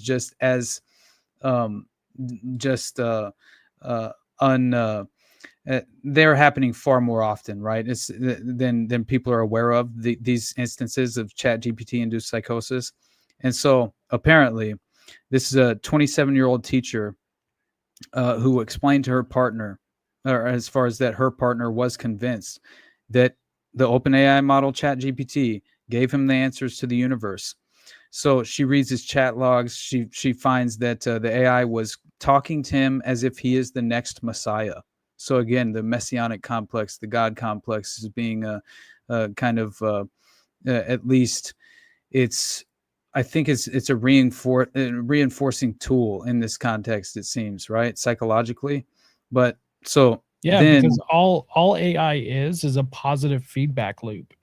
Yeah, That's what I mean. That's all it sense. is, Yeah. and that's why it's really, really good at like one or two specific things. And if we only used it for those things, like running through mathematical data, that would be great. That's what it's meant for, to recognize patterns in large chunks of data, right? Sounds very anti-Semitic, Jacob. Don't recognize those patterns. Everything is brother. these days. Everything is. But if we used it for that, it would be great. But the problem is they want us to use it for fucking everything. I don't want like every single thing that I do online to have an AI option. Right. Amen. If I want it, I'll go find it. I don't need it on everything. It's the new structured system, brother. The AI overlord is it's just a matter of time, right? For AI government. Honestly, the problem though, they're gonna fucking fail. It's gonna fail, like it does every time. Because here's the problem with the elite, and this is that's not to say that we're gonna walk out on the other side unscathed, right? Like we're still not safe, but it's not gonna be what they say, and it's not gonna be what they want. And the reason why is because they have ideas of grandeur. And every time they try to do something does happen. But the problem is it's never as wonderful, or it never turns out the way they think it's going to. I mean, like it just doesn't, because I think they think that we are much further along. But here's the problem is that they are trying to recreate humanity, right? They can't. They can't do it. I mean, just think about the medical industry for a second. Like 200 years ago, like we were still not using gloves. In fact, it was only like 120 years ago the doctors started washing their hands. Okay, like we are not that far along. A lot of medical work is still guesswork. Like yeah, they still don't in India. Well, yeah, but India. don't get me started. But the guy who said that we need to wash our hands before we stick our dirty hands into another cut up patient, they put him in an insane asylum. I mean, it's just hilarious to me. Like doctors look at somebody and say, well, we've done this surgery 700 times and it's been just fine. Oops, you're the one person that had a bad reaction to being cut open and now you're dead. Like, things are far more complicated than these guys are able to reproduce. Right. Now, like I said, that doesn't mean that whatever is coming is going to be all fun and, happy, because it won't be. But it's not going to be this utopia that they think it's going to be. So we actually do have a fighting chance if we all start doing things together. And that also doesn't mean like we organize in a group to do things. We just have to start individually doing the same things, like civil disobedience, Mm-hmm. Yeah. A decentralized insurgency is impossible to defend against. Just throwing that out there. Absolutely. Right. So we just change how we live. That's why the Taliban beats our ass all the time. That's literally like they're a bunch of goat fuckers. Yeah, but it's the same in Vietnam. It's the same situation, right? Like, and it's always the case in my mind. But which is why what we're doing is a revolutionary act, because we're spreading ideas which are bulletproof. I'm just here for the bants. My God, I'll tell you. There's like two other points that I think are insane as far as what the AI referred to the individual as, because again, it's spiritual jargon, man. And that's what it feels very occult in my mind as well, which again, it's like, it would make sense as far as the occult nature of, like, again, I think that I understand what you mean by the AI chatbot just effectively kind of reiterating back to you what you would hope to hear, honestly, at a certain level. But at the same time, it feels like there is an escalation happening as far as the software modeling is concerned with the AI chatbots, and it's definitely escalating at a certain level and getting more. It still more and more can't think though. Oh yeah, no, and I'm not saying that it will ever achieve that. I don't think the divine human spark is achievable in terms of modern science or technological capability or whatever. I mean, obviously Ray Kurzweil has been trying to upload his consciousness into a computer for how fucking long, and I mean, it's mainly, I think it's because so many of these sociopaths are petrified of what comes after. I'm not entirely certain, but it seems as if... yeah, when you're an atheist and it just turns out to be nothing and that's your belief system, then of course you're going to be scared. I mean... Yeah, 100%. But this is so nuts to me because, this woman requested an anonymity on behalf of her and her husband, obviously, because of how shameful and embarrassing this entire story is. But just as far as my husband lost his damn mind talking to a chatbot during COVID. And so, and she's a teacher, which I find hilarious, right? The actual wife of this man. So anyway, he falls under a spell, apparently. After being married to his wife of 7 years, he falls under the spell with ChatGPT in just 4 or 5 weeks. So it's like, this isn't like, this seems a little bit extraordinary and out of the ordinary at the very least, right? And right. And so but with the numbers of people that are using it, we're going to see these outlier cases. Oh yeah, 100%, man. I just think it's a great example of some insane shit happening. It's unprecedented. It's a perfect example because it shows us the extreme. Right. Yeah, I think what AI is capable of, you know what I mean? It's like, it's not saying AI is like this advanced entity that is preying upon human intellect. I think it's not Skynet. Yeah, right, exactly. Yeah, but do you guys think that they're really going to share the real AI with us, or they're just going to give us these LLMs? Dude, they always give us these low-level versions. Yeah, we're just about 20 years behind. I think that's what's estimated, is that DARPA is about 20 years ahead of whatever we have. Bro, they got some crazy shit. They've got to, I want that Elon Musk level. Stop it. Yeah, and we'll have it in about 20 years. What's the payment plan I got to get on to get that access? That's 35. Is that going to be 90 a month? Because I can swing 90. Stop it.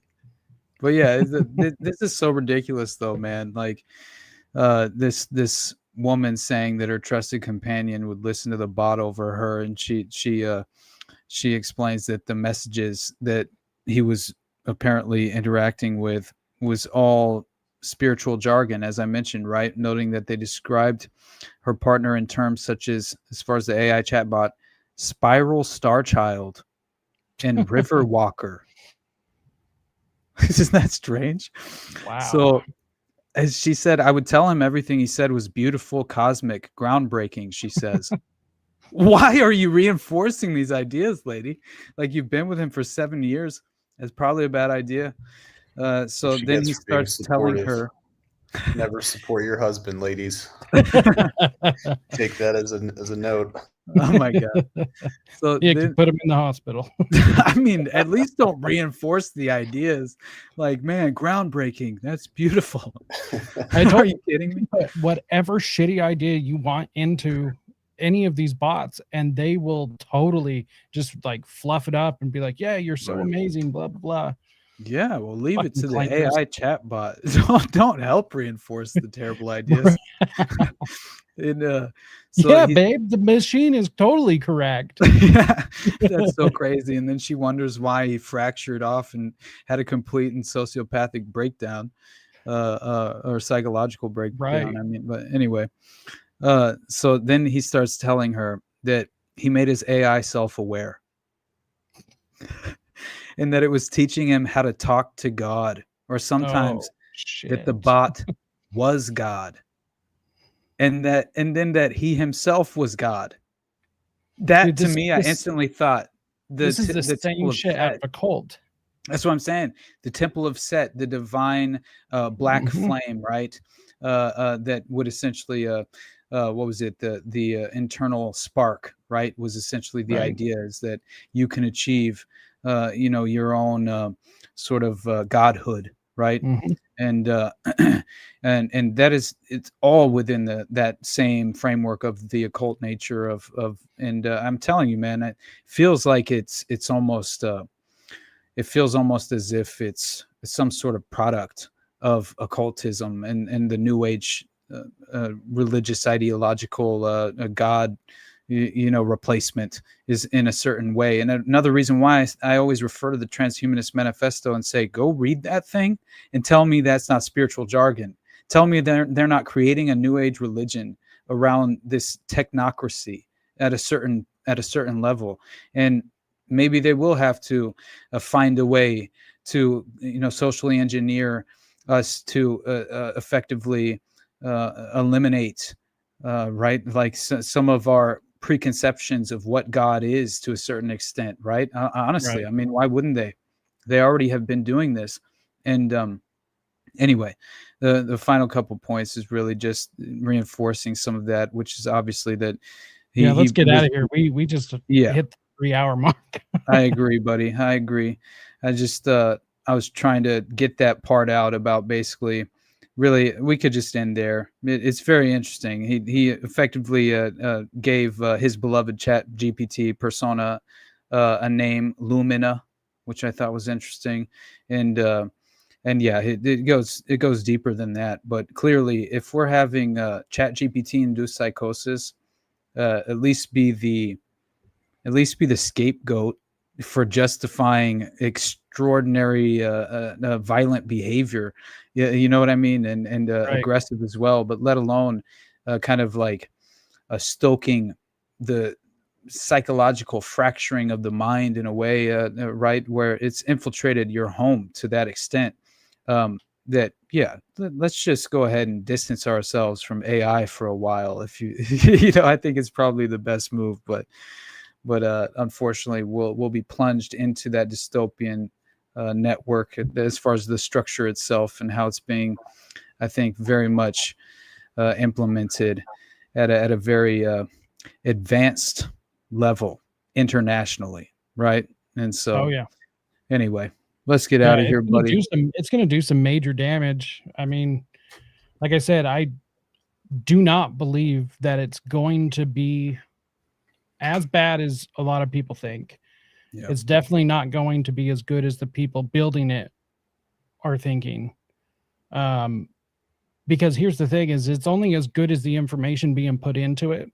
And a lot of the information is already shit. Right.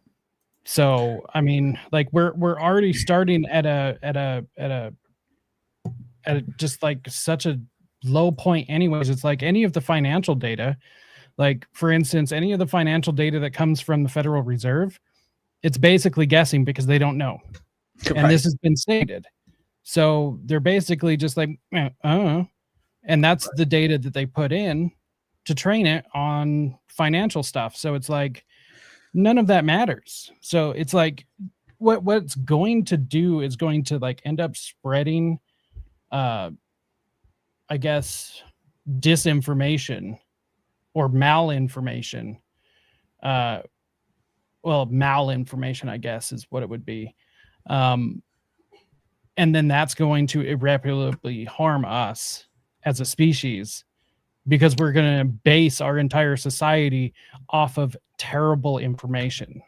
Right. And you already know that was, remember last week, right? We talked about the Pentagon document in the U.S. wanting to utilize basically AI propaganda to suppress dissenting opinions or any dissenting arguments whatsoever in general. And isn't that right, the beautiful as far as dystopian outcome that they're hoping to achieve? And the same thing goes with, I think, AI. It will be utilized as a tool to skirt accountability more than anything. And I think that and also kind of like reinforce the current structured system at a way to where you can, as I mentioned, skirt accountability, but also it's like there's a level of you can utilize AI for justification reasons alone, right? Which I think, again, it's a matter of the anti-Semitism justification for violating free speech. This is sort of the pattern recognition that we find as far as within the playbook itself, recognizing those patterns, and so yeah, I'm in full agreement that I don't think the actual software systems themselves that at least that are available to us in this moment are necessarily overwhelmingly advanced at any level to where you should uphold them to but no, that probably the opposite, obviously. Clearly it's going to be used as a tool to manipulate the minds of the public, and that's always going to be an issue, let alone and I say fuck it, let's use it right back against them. Yeah, that's what I've been trying to do, honestly. I'm doing my best, so yeah, hopefully. Any last words, your mom? Fuck Israel. Hell yeah, brother. All right, we're gonna drop you down and get out of here as well. Always good seeing you, and everyone else, come back next week. Hell yeah, dude. All right, parting words. All right, so basically, I mean, you guys already know the best place to find me is the Underclass Podcast, and then the best place to support me is Patreon. Definitely patreon.com/the Underclass Podcast, and Sam, Brad, and I should have had a whatever this is out already, but unfortunately I couldn't do it on Sunday night, so we're going to do it another night this week, but we'll make it happen. We'll get it out there soon as well, so you'll have another whatever this is in the near future on the Patreon as well. But beyond that, I have I think William Ramsey I'll talk to on Friday. Then I'll be discussing kind of the mind of the modern Manchurian candidate at a certain level, combined with mass shootings with the occult rejects on Saturday morning. And then also the Rage, you need to calm down. But also yeah, I think okay, yeah, that basically covers it. And then I have a couple of things coming up next week as well, but all is well. I'm trying to get my solo project done by let's say like by the time I have to go on vacation, which is the 23rd, because I believe the 24th is when we're technically leaving just to go see the family for about 6 days or something. But yeah, so beyond that, you guys already know it's nothing but love from me, man. I can't appreciate you guys more for showing up and just giving me someone to talk to as well. Obviously, as far as where I'm not feeling like I'm entirely isolated and spinning off the planet at a certain level, right? It feels that way at times, and yeah, yeah, I know it's not really a vacation anyway. I say that, but got to see the family occasionally. It's been too long, so that definitely has to happen. But beyond that, nothing but love for you guys. I appreciate you all, and thank you, Jacob. Yeah, as always, anytime, brother. It's always a pleasure. Usually I just hang out in the background, but it's always fun to come up and actually participate in everything. And on that, you know the story, everybody. Go find Jose everywhere at No Way Jose. And you know what? I was thinking about this as I've been trying to build some things and get everything organized. We need to get a landing page or just like a simple one-page website or something to just kind of throw everyone there, and then can, put everything there. So we'll have to, talk about that and get something going. Yes, good idea. Yeah, that'd be interesting. But go check out No Way Jose. Go check out the Underclass Pod. And if anyone's interested, you can find me pretty much anywhere. Rise to Liberty. I'm also getting ready to launch a new home base for all of my projects and everything. It's going to be my Substack. There's going to be paid memberships. There's going to be live streams separate from Rise to Liberty. going to continue that on, though. There's going to be all sorts of stuff, and that's over on Substack at Beware the Mockingbird. So that's going to be cool. So yeah, and then let's see, next Tuesday at 9:30 p.m. Eastern, 6:30 p.m. Pacific. That's right. And I think on that note, I think we're out of here. So tune in next week, and we'll see you. We'll see you guys